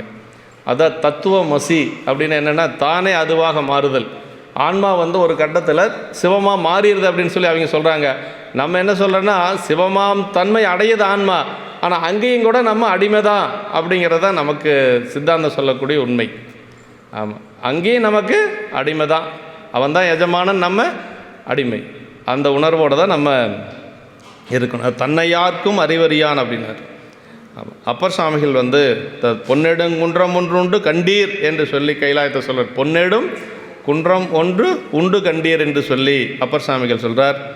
ஆமாம், பொன்மலையும் கைலைவன் சிகரமும் இறைவன் வடிவமாகவே விளங்குவன என்று சொல்லி, மன்னிவாள் கைலை திருமாமலைனா இத்திருமலையே சிவஸ்வரூபமாக கண்டு அதனுள்ளே சிவத்தையும் கண்டு ஆசிரியர் தரிசித்து நம்மையும் தரிசிக்க செய்கின்றார்கள். அது சும்மா ஒரு மலை தான், ஆனால் அந்த மலையே வந்து சிவமாக கண்டு அந்த அதுக்குள்ளே பெருமானை பார்த்து அவர் தரிசித்தது மட்டுமல்ல நம்மையும் தரிசிக்க செய்கிறார் சேக்கிழ பெருமான் என்று சொல்லி இந்த முதல் பாட்டிலேயே அப்படியெல்லாம் சொல்கிறாருங்க. கையில் இது, அதாவது இது வந்து நம்ம சொல்கிறது வந்துங்க பூ கைலாயம் அப்படிங்கிறதுங்க. இதுக்கு மேலே ஒரு கைலாயம் இருக்குது, அதுதான் மா கைலாயம் அப்படின்னு சொல்லி சொல்கிறது. இப்போ நம்ம போயிட்டு வர்றதெல்லாம் பூலோக கைலாயம் இல்லைங்களா. அதுக்கு மேலே இன்னொரு கைலாயம் இருக்குது, அது நம்ம இந்த உடம்போடு போக முடியாது. மானுட பான்மையோர் செல்வதற்கு அரிது அப்படின்னு சொல்லி அங்கே சிவபெருமானே சொல்கிறார். முனிவர் கோலத்தில் வந்த சிவபெருமானே அப்பர் சுவாமிகள் கையிலை சென்று கொண்டிருக்கிற பொழுது, மானுட பான்மையோர் செல்வதற்கு அரிது, வேல்படை தேவர்களும் செல்வதற்கு அரிதுன்னார். தேவர்களும் போக முடியாத ஒரு இடம் இருக்குது. சுந்தரமூர்த்தி சாமிகள் போய் சேர்ந்தது அங்கே தான். ஆமாம், அவர் போன நொடித்தான் மலைன்னு சொல்கிறோம் இல்லைங்களா, அதுதான் நொடித்தான் மலை. நம்ம போயிட்டு வர்றது பூ கைலாயம். ஆமாம், நூல்களில் பேசப்பெறும் மகா கைலாயம் அன்று என்று சொல்கிறார். இங்கே மன்மத தகனம் சனகாதி முனிவர்களுக்கு உபதேசம் முதலியது நிகழ்ந்தன என்று சொல்கிறார். அப்பர் சுவாமிகள் திரு கையிலை யாத்திரை செய்த இடம் இகுது. இறைவன் மும்மூர்த்திகளுக்கு முதல்வரை உபதேசம் செய்தன் என்பது வரலாறு. சமீபத்தில் இம்மலையில் ஒரு பாகத்தில் சிந்து நதி சார்பில் ஒரு பெரிய மேட்டை தோண்டி புதைந்து கிடந்த ஒரு பெரு நகரம் கண்டுள்ளார்கள் என்று சொல்லி, அதில் வந்து ஒரு யோகாசனத்தில் ஒரு மூர்த்தி அமர்ந்திருப்பது போலவெல்லாம் அந்த ஒரு கண்டுபிடித்திருக்கிறாங்க என்று சொல்லி, அப்புறம் நிறைய அதுக்கான பெருமான் இங்கே இருக்கக்கூடிய அடையாளங்கள் நிறையா அந்த புதையலில் வந்து கண்டுபிடிச்சாங்க அப்படின்னு சொல்கிறார். அதே மாதிரி இங்கே வந்து சிவலிங்கம், நந்தி தேவர், அம்பிகை முதலிய உருவங்களும் இருந்ததாக நமக்கு சொல்கிறாங்க. ஆமாம், என்றும் மன்னி. அப்படி இருக்கக்கூடிய பெருமான் என்றும் மன்னி அப்படின்னா எக்காலத்திலும் நீங்காது நிலை பெற்று ஊழிக்காலத்திலும் தான் அழியாமல் நிற்பதாலும் எல்லாவற்றையும் அளிக்கும் நாயகனாகிய சிவபெருமானுக்கு இருப்பிடமாய் நிற்பதாலும் என்றும் என்று சொல்லார். என்றும் மன்னின்னா மன்னுதன்னா நிலைத்தல் அர்த்தங்க. மண்ணுகத்தில்லை வளர்கணம் பக்தர்கள்னு சொல்கிறோம் இல்லைங்களா, அப்படின்னு நிலை பெற்று இருக்கக்கூடியன்னு அர்த்தம். என்று எக்காலத்தும் என்று சொல்லி இதனையே நொடித்தான்மலை என்று சுந்தரமூர்த்திகள் தேவாரத்தில் போற்றுதல் காண்க என்று சொல்லி, நொடித்தல்னா அழித்தல் என்று சொல்லி, காரைக்கால் அம்மையார் தலையால் நடந்து சென்ற கைலை, இது அம்மாவெல்லாம் நடந்து போன கைலை தலையால் போனது. இது ரெண்டு பேருமே கடைசி வரைக்கும் போய் சேர்றதில்லை. பெருமானுடைய திருவருள் திரும்ப நம்மளை ரெண்டு பேர்த்தையுமே இங்கே அனுப்புகிறார் பூமிக்கு இல்லையா. அது மாதிரி அப்படி சாமி அங்கே இருக்கிறதுனால அந்த கைலா எப்படி இருக்குது அப்படின்னா, புண்ணியம் எல்லாம் ஒன்று சேர்ந்திருந்தால் எப்படி இருக்கும், இந்த உலகத்தில் இருக்கக்கூடிய புண்ணியங்கள் எல்லாம் ஒன்று சேர்ந்திருந்தால் அது மாதிரி அந்த கைலாயம் இருக்குது என்று சொல்லி இந்த பாட்டில் சொல்கிறார். அண்ணல் வீற்றிருக்க பெற்றது ஆதலின் நன்னும் மூன்றுலகும் நான்மறைகளும் எண்ணில் மாதவம் செய்ய வந்து எய்திய புண்ணியம் திரண்டுள்ளது போல்வது. அண்ணல் வீற்றிருக்க பெற்றது, யாவருக்கு மேலாம் அளவில்லா சீருடையானாகிய அந்த சிவபெருமானுடைய பெருமையுடைய சிவபெருமான் விரும்பி எழுந்தருளி என்றும் மன்னியிருக்கும் பேறு பெற்ற மலை ஆதலால் சேர்கின்ற 3 உலகங்களும் 4 வேதங்களும் அளவில்லாத பெருந்தவம் செய்ததனால் நேரே கண்ணால் காணும்படி வந்து சேர்ந்த புண்ணியங்களானவை யாவையும் ஒருங்கு சேர்ந்து உருவெடுத்து நிலைத்ததே போன்றுள்ளது திருமலை என்று சொல்லி, அதாவது 4 வேதங்களும் அப்புறம் என்ன சொல்லார், அளவில்லாத பெருந்தவம் செய்ததனால் 3 உலகங்களும் தவம் செய்துதான், அதே மாதிரி 4 வேதங்களும் தவம் செஞ்சதுனால அங்கே எப்படி இருக்குதுன்னா அந்த கைலாயத்தில் எல்லா புண்ணியமும் ஒன்று சேர்ந்திருந்தால் எப்படி இருக்கும், அது மாதிரி புண்ணியங்கள் எல்லாம் ஒன்று சேர்ந்து ஒன்று திரண்டது போல் உள்ளது என்று சொல்லி சேக்கிழார் பெருமான் இந்த பாட்டில் சொல்லார். அண்ணல் அப்படின்னா பெருமையுடையவன் என்று சொல்லி, அண்ணல் காந்தியடிகள் அப்படின்னு சொல்லி சொல்கிறோம் இல்லைங்களா. அப்படின்னா என்ன, அண்ணல்னா பெருமையுடையவர்னு அர்த்தங்க. ஆமாம், அண்ணல் அப்படிங்கிற சொல்லுக்கு பெருமையுடையவன் அர்த்தம். எல்லாருக்கும் மேலானவன் இது சிவபெருமானையே குறிக்கும். அவன் புண்ணிய மூர்த்தி ஆதலால் அவன் எழுந்தருளி இருப்பதான இத்திருமலையும் புண்ணிய சொரூபம் உடையது. புதநாயகன் புண்ணிய மூர்த்தியே அப்பர் சாமியினுடைய தேவாரத்தில் அவன் பெரிய புண்ணிய மூர்த்தி யார், சிவபெருமான் தான் புண்ணியமூர்த்தி. புண்ணியங்களுக்கெல்லாம் பொருளாக இருக்கக்கூடியவன் சிவபெருமான் தாங்க. நம்ம பூதநாயகன் புண்ணிய மூர்த்தி என்று சொல்லி நமக்கு சொல்லார். நன்னும் 3 உலக உயிர்கள் உலகங்களில் புகுந்தே தங்கள் வினைகளை ஒழிக்க வேண்டியிருத்தலால் மேல் நடு கீழ் என்று சொல்லக்கூடிய மேலே இருக்கக்கூடிய தேவலோகம், இந்த மண் உலகம் மனிதர்கள் இருக்கக்கூடியது, கீழே அசுரர்கள் இருக்கக்கூடிய அந்த நர உலகம் என்று சொல்லுவது. புண்ணிய அனுபவம் மேலுலகத்திலும் பாவ அனுபவம் கீழுலகத்திலும் செய்யப்பட்டு கழிந்தபின் உயிர்கள் நடு உலகமாகிய நில உலகில் பிறந்து சிவபுண்ணியம் செய்து அது காரணமாக வீடு பெறும் என்பது சாத்திரங்களுடைய முடிவு. அதாவது மேலே இருந்தாலும் சரி கீழே இருந்தாலும் சரி இங்கே நேரடியாக பெருமான் திருவடிக்கு போக முடியாது. இப்போ தேவலோகத்தில் இருக்கிறாங்க அப்படின்னா தேவலோகத்திலிருந்து அப்படியே நேரடியாக பெருமான் திருவடிக்கு போக முடியுமா அப்படின்னா அப்படியெல்லாம் போக முடியாது. அந்த புண்ணிய கிரமங்கள், அந்த புண்ணியம் எவ்வளவு செஞ்சுருக்கிறோமோ அந்த அளவுக்கு தேவலோகத்தில் இருந்துட்டு மீண்டும் மண்ணுலகத்தில் பிறந்து அதற்கு பிறகு நாம் சிவபுண்ணியங்கள் செஞ்சு அதற்கு பிறகு தான் பெருமான் திருவடிக்கு போக முடியும். அப்போ எளிதான ஒரு வழி பெருமான் திருவடி அடைவதற்கு, கைலாயம் பிரியாத கைலாயம் பெருமான்கிட்ட போகிறதுக்கு எளிய வழி என்னன்னு கேட்டால் இந்த மண்ணுலக ஒன்று தான் சிறந்த வழி. அதனால தான் தேவர்கள் எல்லாம் மேலே கைலாயத்தில் பேசிகிட்டு இருக்கிறாங்கன்னு மணிவாசக பெருமான் சொல்கிறாருங்க.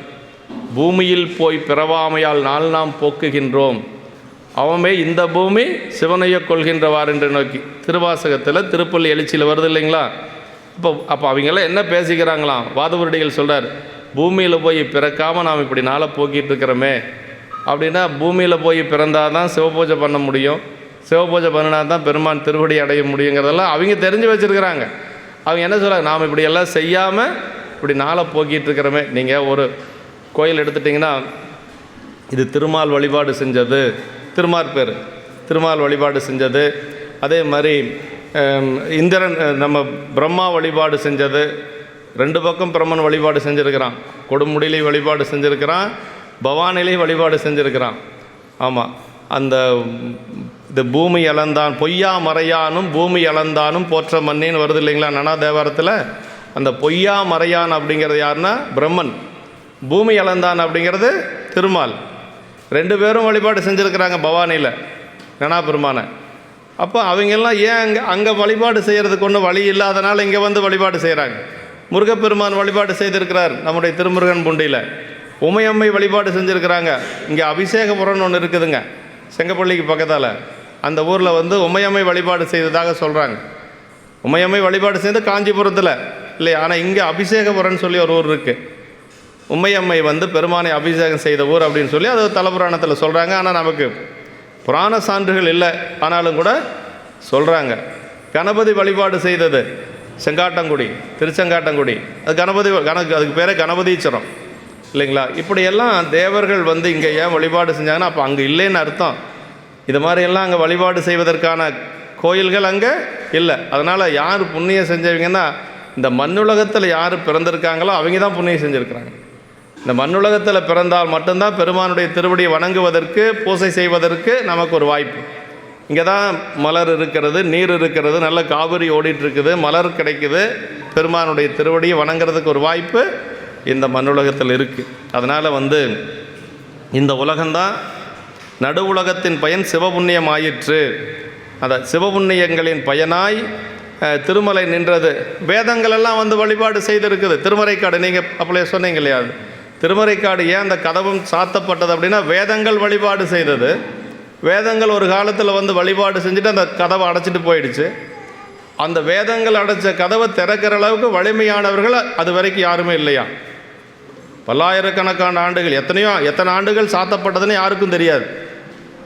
அதுக்கு சேக்கிழார் பெருமான் சொல்கிறாருங்க, ஏன் அந்த கதவை வந்து இது வரைக்கும் திறக்க முடியல அப்படின்னா வல்ல அன்பர்கள் யாரும் வரல அப்படின்னார். அதுக்கு தகுந்த மாதிரி அன்பர்கள் அது வரைக்கும் வரல. அப்போ தான் வந்தாங்க 2 பேர், ஞானசம்பந்த பெருமானும் நாவுக்கரசரும்.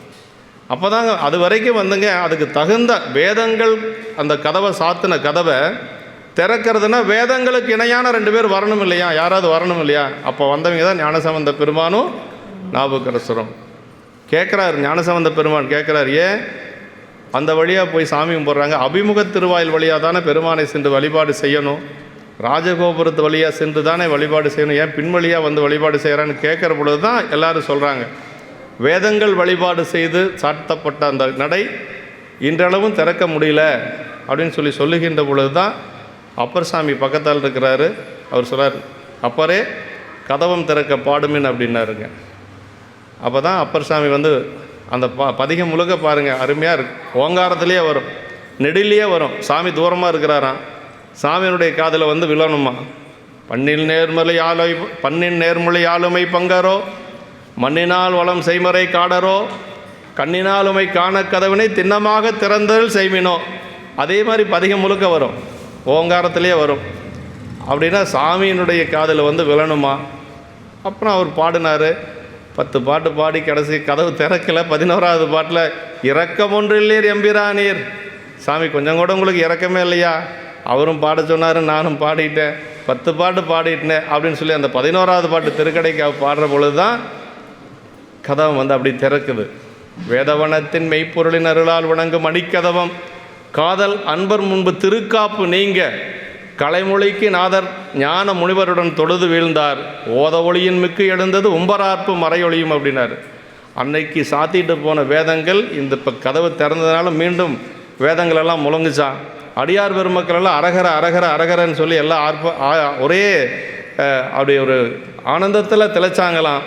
கடல் ஓசை வேறு, பக்கத்தில் கடல், திருமறைக்காடு போனவங்களுக்கு தெரியும், பக்கத்தில் கடல் ஓசை வேறு முழங்குதான். இதெல்லாம் நடந்து கொண்டு இருக்கிறது.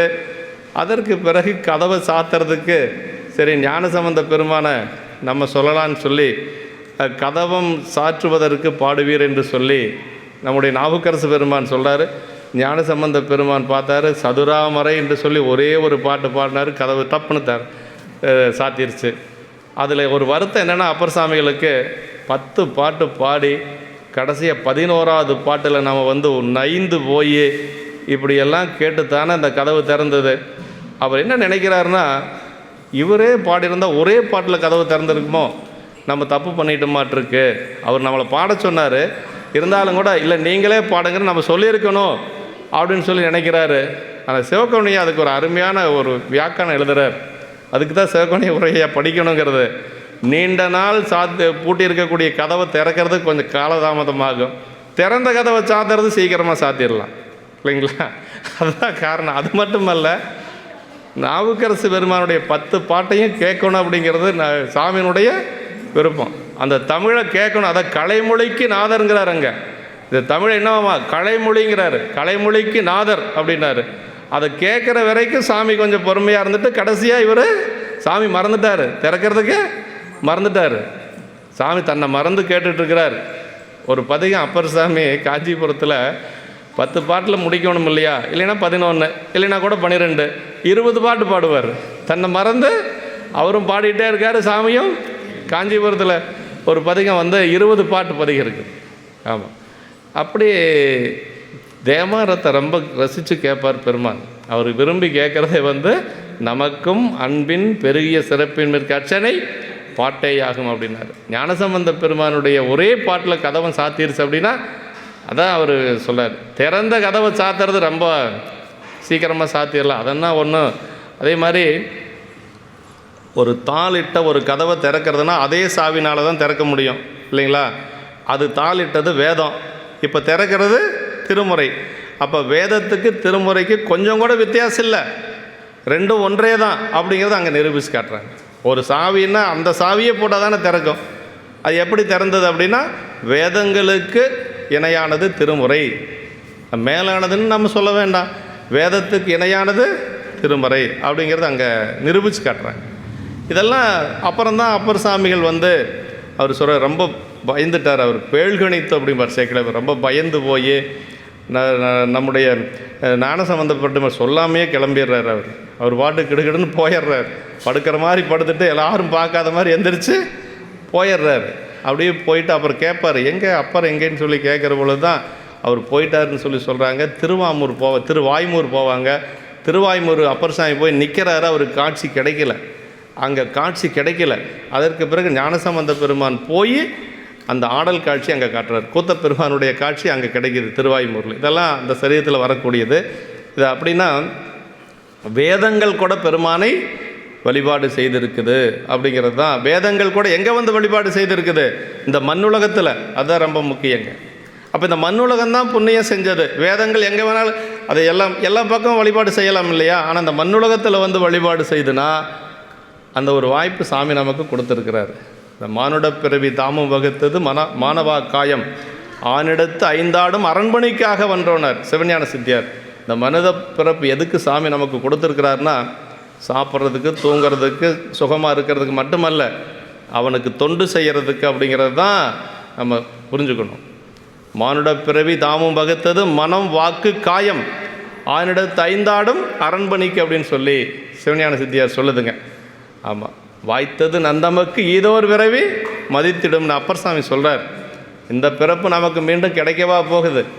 எப்படி பிறப்போம் எங்கெங்கிறது நமக்கெல்லாம் நம்ம கையில் ஒன்றுமே கிடையாது. அதனால் கிடைச்ச வாய்ப்பை நம்ம பயன்படுத்திக்கணும். எய்திய அப்படின்னா தவம் செய்ததனால் உருவெடுத்து முன்னே பொருந்தியது போலும் பெரியோர் வசனமும் வேத வசனமும் பொய்யாகாமல் காட்சிப்படும் பொருட்டு அவர்கள் தவம் செய்ய உருவுடன் ஈசன் இருக்கும் இடமாக இது என்று சொல்லி, அது எப்படி இருக்குதுன்னா புண்ணியம் திரண்டு உள்ளது போல் அப்படின்னாரு. புண்ணியமாவது தவத்தினுடைய பயன். அது புண்ணியத்தினுடைய நிறம் சொன்னா வெண்மைன்னு சொல்லுவாங்க இல்லையா? புண்ணியத்துக்கு எல்லாமே வெண்மைன்னு தான் சொல்லுவாங்க. அப்படி புண்ணியமே உருவெடுத்தாற் போன்றுள்ளது திருமலை என்பது கருத்து. அந்த வெள்ளை பனிபடைந்த காட்சி புண்ணியங்கள் எல்லாம் ஒன்று சேர்ந்து இருக்கிறது போல கைலாய மலை இருக்குது அப்படின்னு சொல்கிறார். புண்ணியத்தின் இடமாக வீற்றிருப்பது போலவே இத்திருமலையில் இறைவன் வீற்றிருக்கின்றதனால் இதற்கு புண்ணிய திரட்சி ஓமானம் ஆயிற்று என்று சொல்கிறார். நிலவும் எண்ணில் தலங்களும் நீடொளி இலகு தண்டளி ராக எழுந்ததோர் உலகம் என்னும் ஒளிமணி வள்ளி மேல் மலரும் வெண்மலர் போல்வதாம் ஆழ்வரை அப்படின்னா, நிலவு எண்ணில் தலங்களும் நீடொளி நிலைத்து நின்றுள்ள அளவில்லாதனமாகிய தலங்களை தனது ஒளி வீசி விளங்கும் குளிர்ந்த தளிர்களாக கொண்டு, இந்த உலகத்தில் பல தலங்கள் இருக்குது இல்லைங்களா? இந்த ஒரு உலகம் என்று சொல்லக்கூடிய ஒரு செடி அப்படின்னு வச்சுக்கோங்களேன். அந்த செடியில் அளவில்லாத தலங்கள், அது தளிர்கள் போல, அப்புறம் முளைத்தெழுந்ததாகிய உலகம் என்கின்ற ஒப்பற்ற ஒளி வீசும் அழகிய கொடியின் உச்சியில், இந்த உலகம் என்று சொல்லக்கூடிய அந்த கொடியினுடைய உச்சியில் பூத்திருக்கக்கூடிய ஒரு வெள்ளைப்பூ போன்றது கைலாய மலை என்று சொல்லி, அதாவது இந்த உலகம், அந்த உலகத்தில் இருக்கக்கூடிய உலகம் என்று சொல்லுவது ஒரு தளிர், ஒரு செடி போல, அந்த செடியில் இருக்கக்கூடிய தளிர்கள் போல, இலைகள் போல மற்ற ஆலயங்கள் எல்லாம். அப்புறம் கைலாய மலை எப்படி இருக்குன்னா அதில் பூத்த ஒரு மலர் போல என்று சொல்லி அப்படி ஒரு ஓமை சொல்கிறார் இருக்குல்ல இந்த பாட்டில். அவன் நிலை பெற்ற தலங்களையும் தளிர்களாக கொண்டு தலைத்து படர்வது உலகமாகிய கொடி, அக்கொடியின் உச்சியில் பூக்கும் வெண்மலர் போன்றது கைலாய மலை என்று சொல்லி, மற்ற தலங்கள் அதான் பாங்கினோடு பலதளிகள் இல்லாவோரும், அப்பர் சாமியினுடைய தேவாரத்தில் வருது இல்லைங்களா, பாங்கினோடு பலதளிகள் இல்லாவோரும் அந்த திருக்கோயில் இல்லாத திருவிலூரும் பாட்டில் வருதுங்க. எல்லா கோயிலும் இருக்கணும், சிவாலயம் கண்டிப்பாக இருக்கணும். அந்த சிவாலயம் இருக்கக்கூடிய ஊரில் தான் நம்ம குடியிருக்கணும். இன்னும் சொல்லப்போனால் எத்தனை தான் தலங்கள் இருந்தாலும் கூட திருக்கோயில் அப்படின்னு சொன்னால் சிவபெருமான் இருக்கக்கூடிய கோயில் தான் திருக்கோயில். மற்றதெல்லாம் கோயில்னு சொல்லுவாங்க, ஆலயம் சொல்லுவாங்க. திருக்கோயில் இல்லாத திருவிலூரும் திருவெந்நீர் அணியாத திருவிலூரும் சொல்லி நமக்கு தேவாரத்தில் வருது.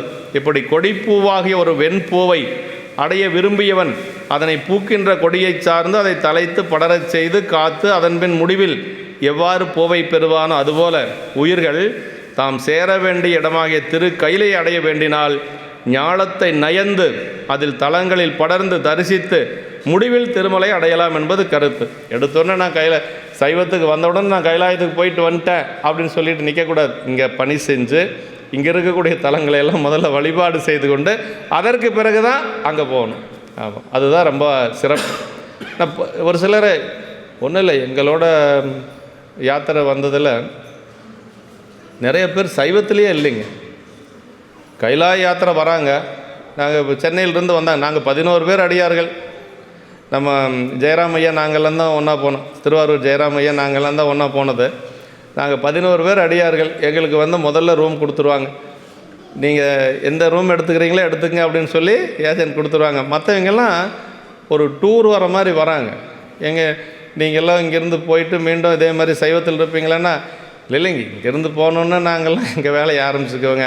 ஒரு டாக்டர் ஒருத்தர் வந்தார், நாங்கள் கூட சரி பரவாயில்ல அவரெல்லாம் ஏதோ இருப்பாரான்னு பார்த்தா, இல்லைங்க இங்கேருந்து போனோன்னா நாங்கள் எப்பவும் போல தான் இருப்போங்க அப்படிங்கிறாங்க. எதுக்கு வராங்க அப்படின்னா ஒரு ஜாலியாக வராங்க. ஆமாம் ஆமாம், சும்மா அப்படி அவங்களுக்கு அந்த வேலையில் இருக்கிறவங்களுக்கெல்லாம் ஒரு தொகை கொடுப்பாங்களாட்ருக்கு, ஒரு இது மாதிரி அலவன்ஸ் மாதிரி கொடுப்பாங்களாட்ருக்கு, டூர் அலவன்ஸ் மாதிரி கொடுப்பாங்களாட்ருக்கு. அதை வச்சு வந்துடுறாங்க. ஆமாம், அந்த கவர்மெண்ட்டு ப்ரைவேட்லேயும் நிறையா அந்த மாதிரி இருக்குமா முதல்ல கொடுத்தாங்களாட்ருக்கு. ஆமாம் சொன்னாங்க, இந்த மாதிரி அலவன்ஸ் இருக்குதுங்க அதனால் நாங்கள் வரோங்க அப்படிங்கிறாங்க. என்ன பயன் அதனால்? எப்படியோ அவங்களுக்கு வந்துட்டு போகணுங்கிற ஒரு விதி இருக்குமாட்டிருக்கு, அதனால் வராங்க. குடும்பத்தோடு வந்திருந்தாங்க நிறைய பேர். இங்கே போகணும்னு சொல்லி ஏங்கிட்டு இருக்கக்கூடிய அடியார்களுக்கு வாய்ப்பு கிடைக்கிறது இல்லை. நாம் என்ன சொல்கிறது? அதான் பெருமானுடைய திருவருள், அதுதான் ஆட்பாளவர் கருள் மன்னமும் ஆதிமான்பும் கேட்பான் புகில் அளவில்லை கிழக்க வேண்டாம். யாருக்கு வேணாலும் சாமி எப்படி வேணாலும் அருள் செய்வார். அதை நம்ம ஆராய்ச்சியெல்லாம் பண்ண முடியாது, பண்ணக்கூடாது. வெண்மலர் அப்படின்னு சொல்லி சொல்கிறார். அந்த வடவாள் கையிலையும் தென்பால் நல்லூரும் தம் வாழ்பதியே, அப்பர் சாமி சொல்கிறார். வடவாள் கையிலையும் தென்பால் நல்லூரும் தாம் வாழ்பதியே என்று சொல்லி பெருமான் கையிலையில் இருக்கிற மாதிரியே நல்லூரில் இருக்கிறாராம். நல்லூரில் தானே அவருக்கு திருவடி தீட்சை கிடைச்சது. அதனால் நல்லூரை அப்படி சொல்கிறாருங்க.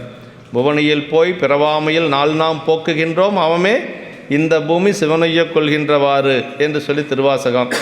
உலகில் செய்யும் எல்லா சிவதர்மங்களும் எல்லா தல தரிசனங்களும் இத்திருமலனை பெறும் பொருட்டே என்பது துணிவு. ஆமாம், நாம் செய்யக்கூடிய அத்தனை சிவபுண்ணியங்களும் எல்லா தரிசனங்களும் அந்த திருமலையை சென்று சேரும் பொருட்டு என்பது துணிவு.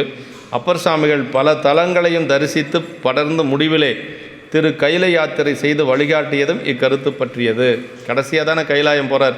அப்படி கைலாயம் போனாலும் கூட மீண்டும் அவர் கைலாயம் போக முடியல, மானசரோவரோட கீழே அனுப்பிடுறார்.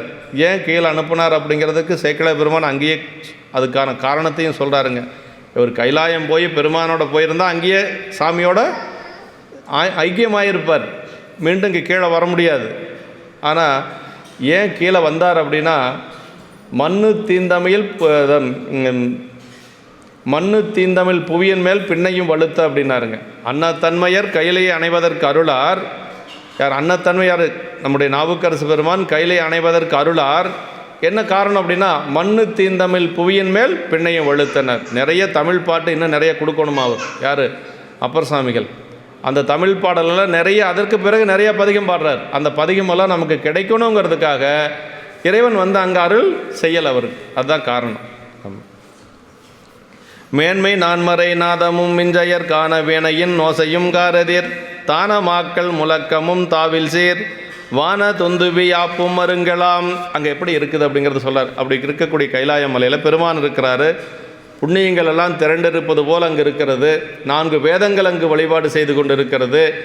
அப்புறம் 3 உலகங்கள் இருக்கக்கூடிய புண்ணியங்கள் எல்லாம் அங்கே ஒன்று சேர்ந்து இருக்கிறது போல் இருக்குது. அங்கே எப்படி இருக்குது அப்படின்னா, மேன்மை தரும் 4 வேதங்களினுடைய நாதமும் வித்தியாதரர் முதலியோர் கானங்களினாலும் வீணைகளினாலும் செய்கின்ற ஓசைகளும், அப்புறம் மேகங்களும் யானை கூட்டங்களும் ஒன்றற்கொன்று எதிராக செய்யும் முழக்கங்களும், குற்றமில்லாத சிறப்புடைய ஆகாய துந்துவிகளின் முழக்கங்களும் அதன் பக்கங்களிலெல்லாம் நிறைந்துள்ளது என்று சொல்கிறாருங்க.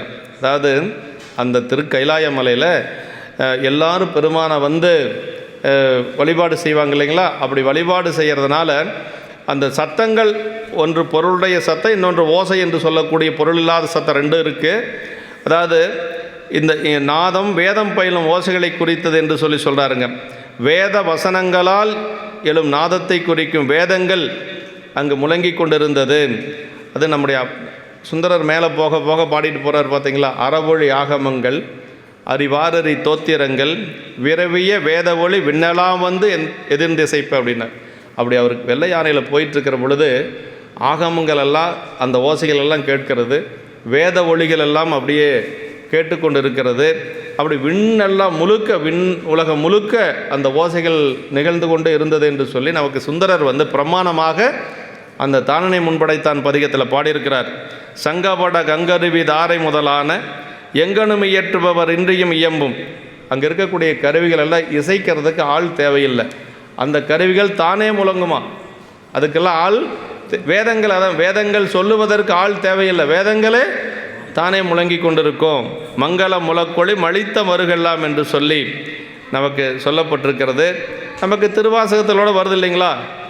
இன்னிசை வீணையர் யாழினர் ஒருபால், இருக்கொடு தோத்திரம் இயம்பினர் ஒருபால், துண்ணிய பிணைமலர் கையினர் ஒருபால், தொழுகையர் அழுகையர் துவல்கையர் ஒருபால், சென்னியல் அஞ்சலி கூப்பினர் ஒருபால் என்று சொல்லி இப்படியெல்லாம் இதெல்லாம் எங்கே சொல்கிறாருன்னா கைலாயத்தில் இருந்தது சொல்கிறாரு. யார்? வாதவூரடிகள். நமக்கு கைலாயத்தில் இப்படியெல்லாம் சாமியை வழிபாடு செஞ்சு கொண்டு இருக்கிறாங்களாம். வேதங்கள் சொல்லி கொண்டு இருக்கக்கூடியவர்கள் ஒரு பக்கம், இதை கீதங்கள் பாடிக்கொண்டு இருக்கக்கூடியவர்கள் ஒரு பக்கம், இசைத்து கொண்டு இருக்கக்கூடியவர்கள் ஒரு பக்கம், இப்படியெல்லாம் வந்து பெருமானை அங்கே கைலாயத்தில் வழிபாடு செய்து கொண்டு இருக்கிறாங்கன்னு சொல்லி யார் சொல்கிறா? வாதவூரடிகள் நமக்கு சொல்கிறாருங்க. ஆமாம்.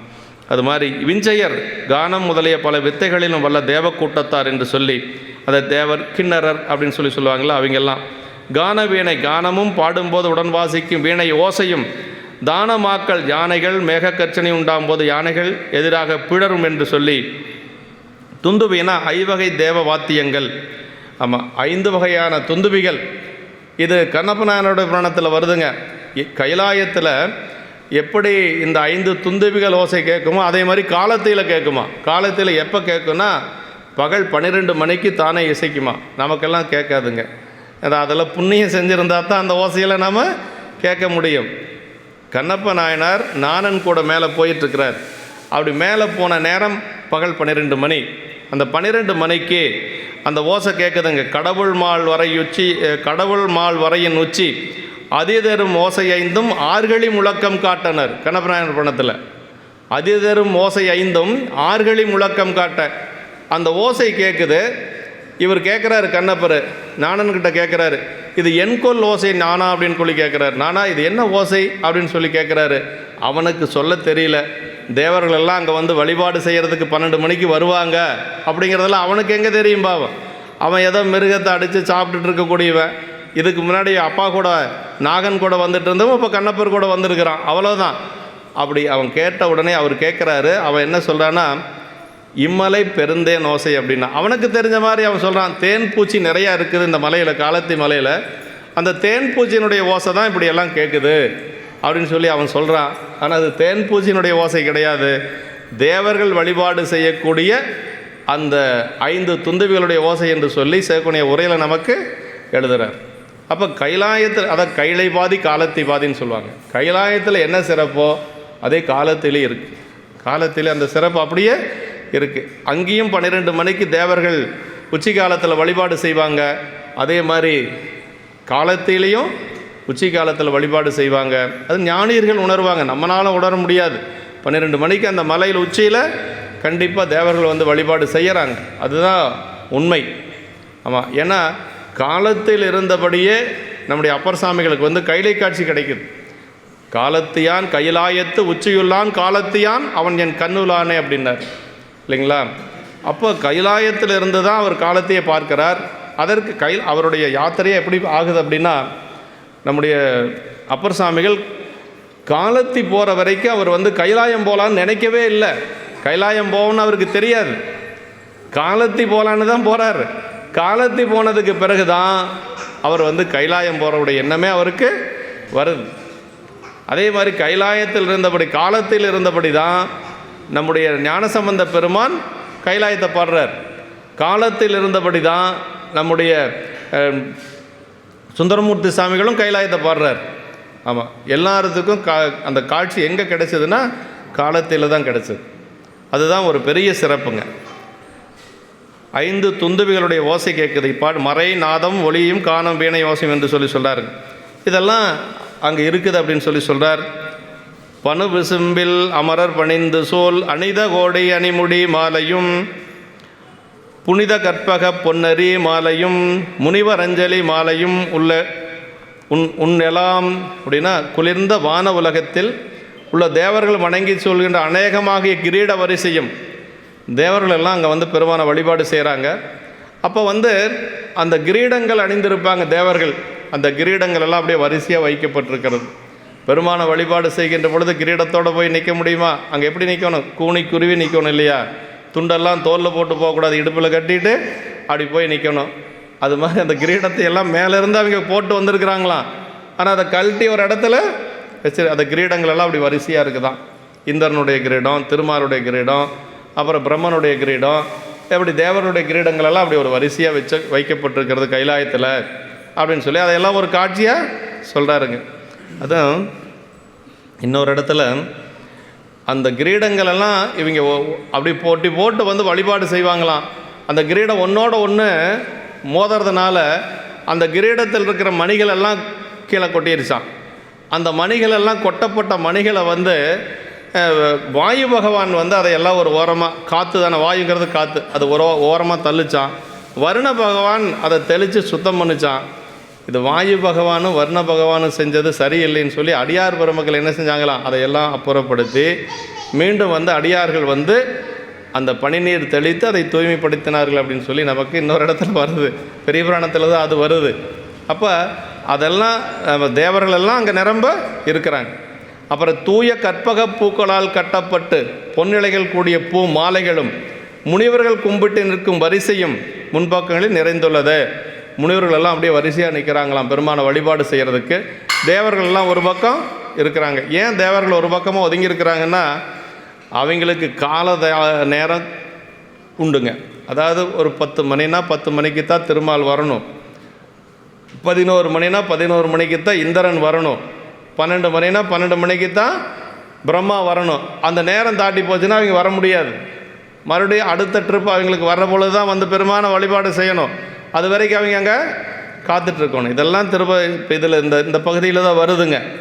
இப்படி இதில் வந்து அந்த இப்படி இப்பாட்டிலே கண்ணுக்கு புலப்பட்டு முன்னெல்லாம் உள்ள காட்சி கூறுகின்றார். அங்கு முன்புறம் காணப்படுவன 3 வகை மாலையாம், அணிமுடி மாலை, பொன்னரி மாலை, அஞ்சலி மாலை என்று சொல்லி இதெல்லாம் வந்து அமரர்கள் தமக்கேற்ற கிரீடங்களுடன் வணங்கும் போது வரிசையாய் நின்று முடிசாய்த்து வணங்கவும், ஒருபுறம் முனிவர்கள் நின்று வரிசையாய் கைகூப்பி வணங்கவும், இதெல்லாம் கைலாயத்தில் இருக்கக்கூடியதுங்க. உள்ள காட்சியின் வரிசைகளையே மாலைகள் என்று சொல்கிறாருங்க.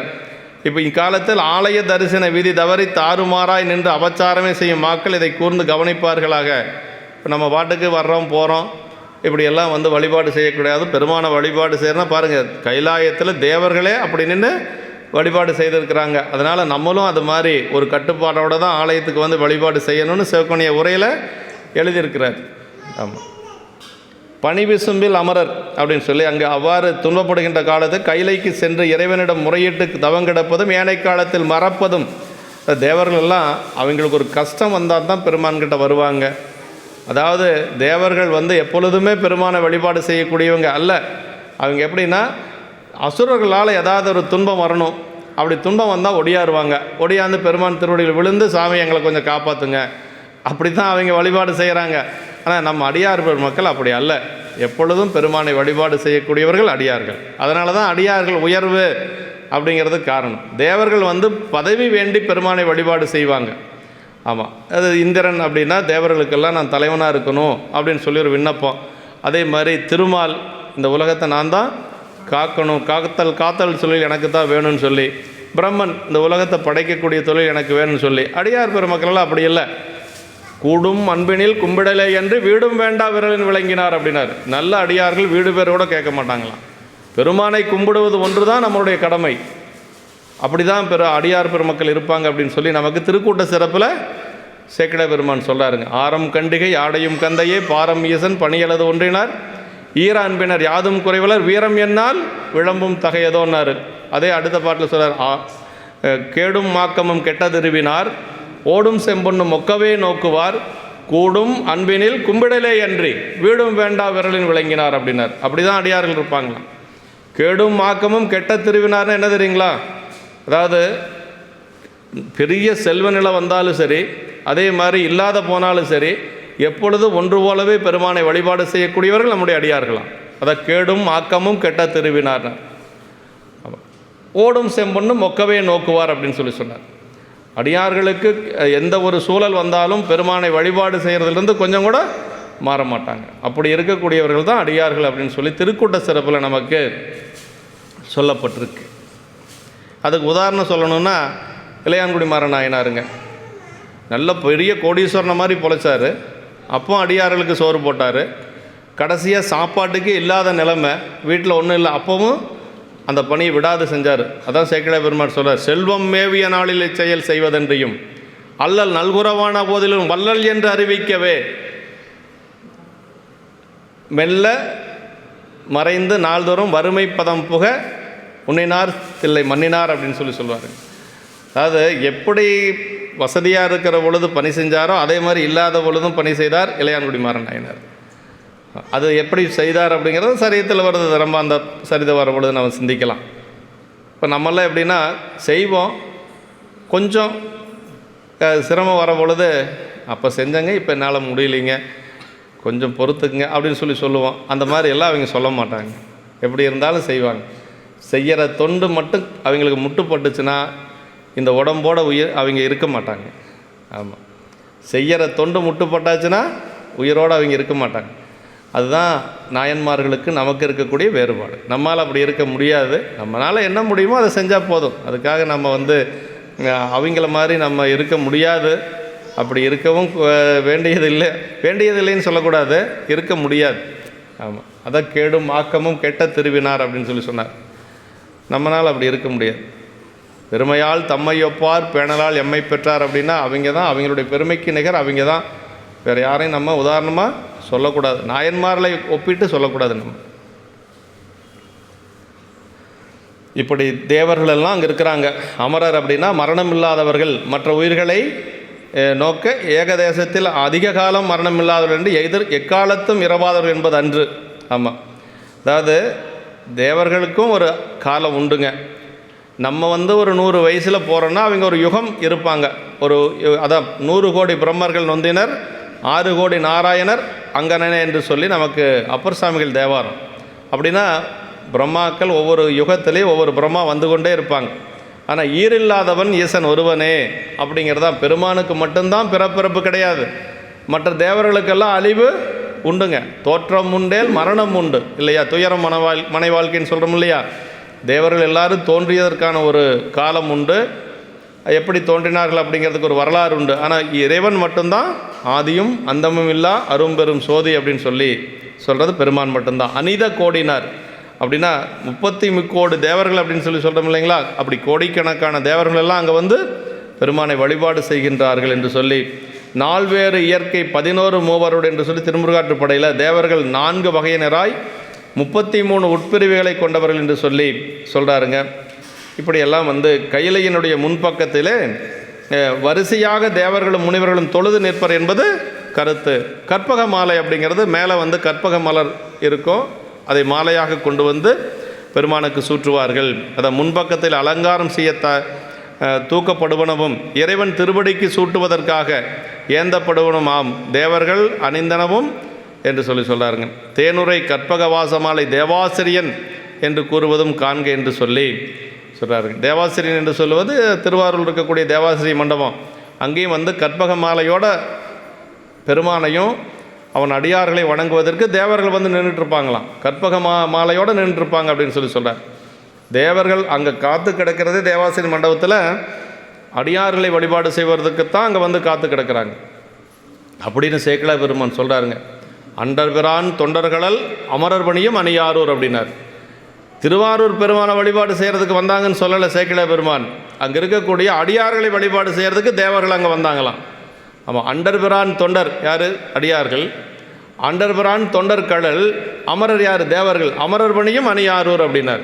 அங்கே வந்து அடியார்களை வணங்குவதற்கு தேவர்கள் வந்து நிற்பாங்க என்று சொல்லி, அதான் நம்ம எப்பொழுதும் திருவாரூர் மட்டும் போனோம்னா அந்த தேவாசிரி மண்டபத்தை வணங்காமல் உள்ளே போகக்கூடாது. தேவாசிரி மண்டபத்தில் யார் இருக்கிறாங்கன்னா அடியார்கள் இருக்கிறாங்க. அடியார்கள் கொழுவீட்டு இருக்கக்கூடிய ஒரு மண்டபம் தேவாசிரி. கிழக்கு வாயில் வழியாக வந்தோம்னா முதல்ல இருக்கக்கூடிய தேவாசிரி மண்டபம் வலதுகை பக்கமாக இருக்கும். அப்படி கிழக்கு வாயில் நம்ம வந்தோம்னா வலதுகை பக்கமாக இருக்கக்கூடியதான் தேவாசிரி மண்டபம். அந்த தேவாசிரி மண்டபத்தில் அந்த மண்டபத்தில் போய் நம்ம முதல்ல வணங்கிட்டு அப்புறம் தான் உள்ளே வரணுங்க. ஆமாம், நிறைய பேர்த்துக்கு தெரியாது, தெரியலைன்னா தெரிஞ்சுக்குங்க, அவ்வளோதான். எப்பொழுதும் அங்கே அடியார்கள் இருக்கிற மாதிரி அந்த அடியார்களை நம்ம போய் வணங்கி அதற்கு பிறகு உள்ளே போகிறது. அப்படி தான் இந்த கோயில் வழிபாட்டு முறையே அப்படித்தாங்க. ஆமாம், முதிரும் அன்பின் பெருந்தொண்டர் முறைமையினடு திருக்கூட்டம் எதிர்முன் பரவும் அன்பாலே இறைவர் பாதம் தொலைப்பெற்றார் என்று சொல்லி விரல்மண்ட நாயனுடைய புராணத்தில் சொல்கிறாருங்க. ஆமாம், முதல்ல திருக்கூட்டத்தை வழிபாடு செய்வது, அதற்கு பிறகு இறைவனை வழிபாடு செய்வது. இந்த முறை தான் தேவாசிரியங்கள் இருக்க அந்த திருவாரூரில் இருக்கக்கூடிய முறையே அதுதான்.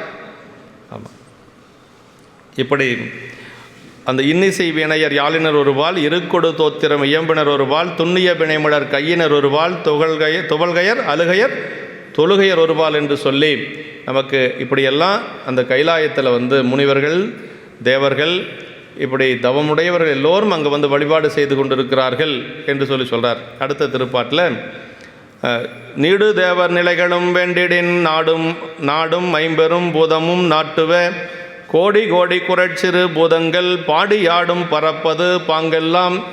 சிறு சிறு பூதங்கள் எல்லாம் அங்கே இருக்கிறது, சிவகணங்கள் எல்லாம் அங்கே நிரம்பு இருக்கிறது என்று சொல்லி இந்த பாட்டில் சொல்கிறாருங்க. ஆமாம், நீடு தேவர் நிலைகளும் தேவர்களின் நீடிய பதங்களையும் விரும்பினால் உலக காரணமாக நாடும் ஐம்பெரும் பூதங்களையும், அப்புறம் கோடி தாம் எண்ணியபடி நிலைநாட்ட வல்லனவாகிய கோடி கோடியாகிய அநேகம் சிறு குரல் வடிவுள்ள சிவபூத கணங்கள். அப்படி சிறு குறு வடிவமான அந்த சிவபூத கணங்கள் எல்லாம் அங்கே நிரம்ப இருக்கிறது என்று சொல்லி பாடி ஆடும் பறப்பது பாங்கெல்லாம். பக்கங்களில் எல்லாம் பாடிக்கொண்டும் ஆடிக்கொண்டும் உள்ள பரந்த இடங்களையுடையது அத்திருமலை. அந்த அந்த சிறு சிறு பூதங்கள் எல்லாம் குறட்சிறு பூதங்கள் என்று சொல்லக்கூடிய அந்த பூதங்கள் எல்லாம் அப்படி பாடிக்கொண்டும் ஆடிக்கொண்டும் பெருமானை அப்படி சேவித்து கொண்டு இருக்கிறது என்று சொல்லி கைலாயத்தில் சொல்கிறார். நீடு தேவனில் தேவர்களது நீடு நிலை என்று சொல்லி சொல்கிறார். கோடி கோடி குறட்சிறு பூதங்கள் இவை வந்து சிவகணங்களாகிய பூதங்கள் என்று சொல்லி இதில் வந்து அப்பர் சுவாமிகளுக்கு தோளிலே அந்த இடமும் சோளமும் பறித்தாங்களே, அது வந்து அந்த சிவபூதங்கள் தான் வந்து பூதகணங்கள் தான் வந்து பறித்ததுங்க. அந்த சிவபூத கணங்கள் வந்து அப்பர் சாமிகளுடைய அது சாமிகிட்ட கேட்குறாரு இல்லையா, எனக்கு வந்து இடமும் சூலமும் வேணுங்கிறார். ஏன் அப்படி கேட்குறாரு அப்படின்னா, சமணத்தில் நீண்ட நாட்கள் இருக்கிறார் இல்லைங்களா, சமணத்தில் இருந்த பொழுது சாமியை பற்றி எல்லாம் தவறாக பேசியிருப்பார். நம்மெல்லாம் பேசுகிறோம் இல்லையா, கண் இருக்குதா அந்த சாமிக்கு அப்படி இப்படின்னெல்லாம், அதெல்லாம் ஒரு குற்றம்தான், சிவ குற்றம்தான். அப்படியெல்லாம் சாமியை பேசுனதுனால அவங்க கொடுத்த சோத்தை சாப்பிட்டதுனால, ஏன்னா சிவன் நிந்தனை செய்யக்கூடிய இடத்துக்கே போகக்கூடாது, ஆனால் அவன் கொடுத்த சோத்தை சாப்பிட்டு வந்த இந்த உடம்பு வளர்ந்தது, அதனால் இந்த உடம்புனுடைய தீட்டு நீங்கணும் அப்படின்னு சொல்லி நினைக்கிறார். இந்த உடம்புனுடைய தீட்டு நீங்கணும்னா அதுக்கு என்ன செய்யணுமா, என்றைக்கு அழிய திருநீர் கேட்குறாரு, 3 கேட்குறாருங்க. எங்க தூங்கானை மாடத்தில் பெண்ணாகடத்தில் 3 கேட்குறாரு. பொன்னார் திருவடிக்கு ஒன்று உண்டு விண்ணப்பம், என்னாவி காப்பதற்கு இச்சையுண்டேல், மின்னாரும் மூவிலை சூலம் என்மேல் பொறி. அடுத்தது இடபம் கேட்குறாரு, அடுத்து திருநீர் கேட்குறாரு.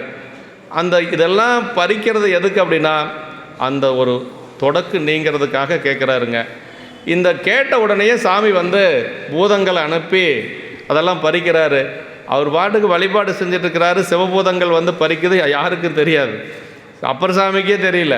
அது பாட்டுக்கு பறிச்சுட்டு அது பாட்டுக்கு போயிடுச்சு.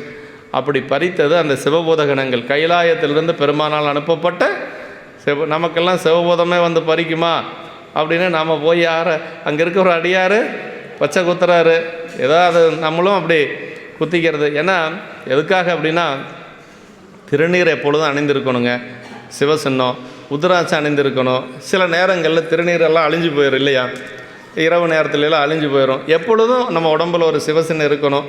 அதான் இடமும் சூலமும் நம்ம பறித்து கொள்வது, அதுதான், வேற ஒன்றும் இல்லை. எப்பொழுதும் நமக்கு கூட.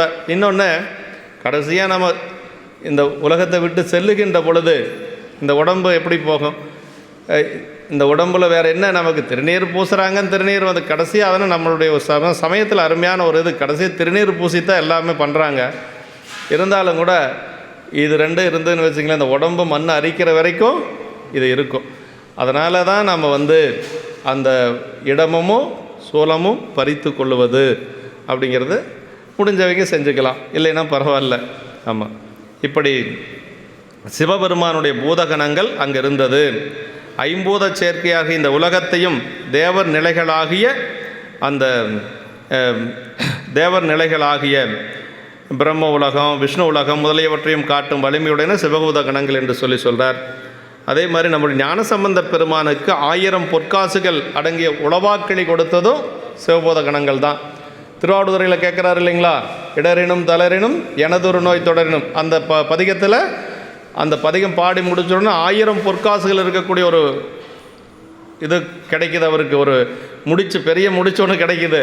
அது எதுக்கு கேட்குறாரு அப்படின்னா வேற எங்கேயும் அவர் கேட்டதில்லை. அவருடைய அப்பா சிவபாதகிருதையர் வேள்வி செய்யணும்னு நினைக்கிறார். அவர் எதுக்கு வேள்வி செஞ்சார் அப்படின்னா இந்த உலகம் நல்லா இருக்கணுங்கிறதுக்காக, இந்த உலகத்தில் இருக்கக்கூடிய கழிகள் நீங்குவதற்கு, பாவங்கள் எல்லாம் நீங்குவதற்கு வேள்வி செய்யணும்னு நினைக்கிறார். வேள்வி செய்கிறதுக்கு அவர்கிட்ட காசு இல்லை. ஞானசம்பந்த பெருமான் மட்டும் என்ன தொழிலாக செஞ்சார்? அவர் என்ன செய்வார்? பெருமான்கிட்ட தான் கேட்பார். அதான் திருவாவடுதுறை பெருமான்கிட்ட வேண்டி இந்த 1000 பொன், அந்த உலவாக்கிளி என்று சொல்லக்கூடிய அந்த பொன்னை பெற்றது. அப்போ அந்த சிவபூத கணங்கள் தான் கொண்டு கொடுத்தது. சிவபூத கணங்கள் தான் அதையும் கொண்டு கொடுக்குது. இப்படி இது திருவருள் ஆணை வழி செய்தன இந்த பூதகணங்களை என்று சொல்கிறார். அதனால் உலகத்தார் இவற்றையே பெரிதென மயங்கி பயந்து இவற்றுக்கு பூசை முதலியனும் செய்வர்.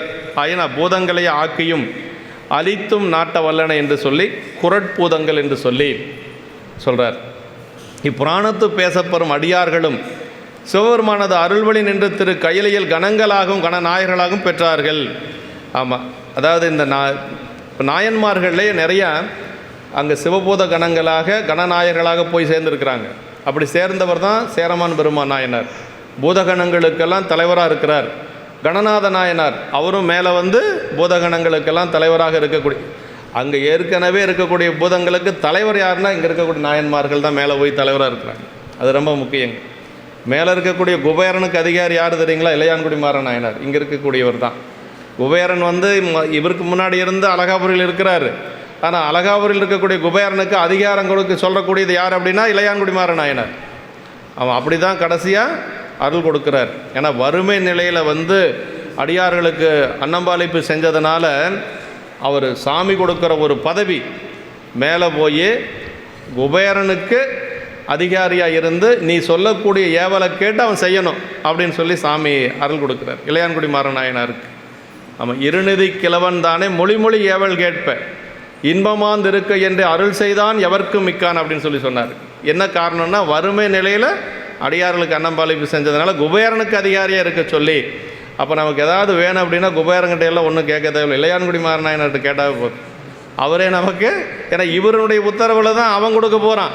ஏன்னா நமக்கு நம்மவரே இருக்கிறாரு, அதனால் வந்து அங்கேயெல்லாம் போய் கேட்கணுங்கிற அவசியம் இல்லை. அதுதான் வந்து அந்த அடியார்கள் வந்து தூணரும் கொன்றை முடியவர் சுடரிடும் கைலைமாள் வரையெய்து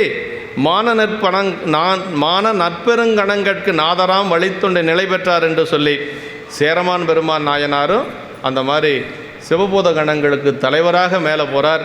அதே மாதிரி நன்மைசேர் கணநாதராயவர் செய்யும் நயப்புறு தொழில் பூண்டார் வெள்ளானை சருக்கத்தில் இதெல்லாம் சொல்லப்பட்டிருக்கிறது. பாடி ஆடும் பூதங்களில் சிவனை அனுபவித்திருக்கும் சிவானந்த மேலீட்டில் மெய்ப்பாடுகள் ஆடுவதும் பாடுவதும் ஆனந்தமாக நினை தேடுவதும் நின்னன்பர் செய்கை பராபரமே. தாய்மன்னர் சொல்கிறாருங்க, அதாவது ஆடுவதும் பாடுவதும் ஆனந்தமாக நினை தேடுவதும் நின் அன்பர் செய்கை என்று சொல்லி தாயுமானவர் பெருமான்கிட்ட இதெல்லாம் எதுக்கு அப்படி ஏன் ஆடுறாங்க பாடுறாங்க அப்படின்னா உன்னை தேடுவதற்காக அன்பர்கள் செய்யக்கூடிய செய்கை என்று சொல்லி சொல்கிறாருங்க. இப்படி இந்த அளவுக்கு நமக்கு வந்து அடுத்த 6 திருப்பாடல்கள் நம்ம இன்றைக்கி பார்த்துருக்குறோம் இல்லைங்களா. இதில் வந்து முக்கியமாக நமக்கு பெருமான் வீற்றிருக்கக்கூடிய கைலை மலை, அங்கே யாரெல்லாம் இருக்கிறாங்க அப்படின்னா முனிவர்கள் இருக்கிறாங்க, தேவர்கள் இருக்கிறாங்க, அதுபோக சிவகணங்கள் எல்லாம் நிரம்ப அங்கே இருக்கிறது. இதையெல்லாம் யார் தலைமை பொறுப்பு அப்படின்னா அதெல்லாம் அடுத்த வாரம் தான் வருது. நந்தியம் பெருமான் தான் தலைவர். கையில் பெரம்போட சுருகியோட இன்னார் இந்த நேரத்தில் வழிபாடு செய்யணும் அப்படிங்கிறதெல்லாம் அங்கே விதிக்கப்பட்டிருக்கு. திருமால் அந்த நேரத்தில் வழிபாடு செய்யணும், நான்முகன் அந்த நேரத்தில் வழிபாடு செய்யணும், இப்படி இந்திரன் அந்த நேரத்தில் வழிபாடு செய்யணும். இதையெல்லாம் ஒழுங்குபடுத்தி கொண்டிருப்பது நம்முடைய நந்தியம் பெருமான் என்று சொல்லி இந்த அளவுக்கு நம்ம வந்து திருமலை சிறப்பில் ஒரு 6 திருப்பாடல் பார்த்துருக்குறோம். மீண்டும் வந்து அடுத்த வாரம் நம்ம சிந்திக்கலாம். என்றும் இன்பம் பெருகும் இயல்பினால் ஒன்று காதலித்துள்ளமும் ஓங்கிட மன்றுளார் அடியார் அவர் வான்புகழ் நின்றதெங்கும் நிலவி உலகலாம் வான்முகில் வளாது பெய்க மலிவலம் சுரக்க மன்னன் கோன்முறை அரசு செய்க குறைவிலாது உயிர்கள் வாழ்க நான்மறை அறங்கள் ஓங்க நற்றவம் வெள்ளிமல்க மேன்மைகொள் சைவநீதி விளங்குக உலகமெல்லாம் மேன்மைகொள் சைவநீதி விளங்குக உலகமெல்லாம் மேன்மைகொள் சைவநீதி விளங்குக உலகமெல்லாம். திருச்சி.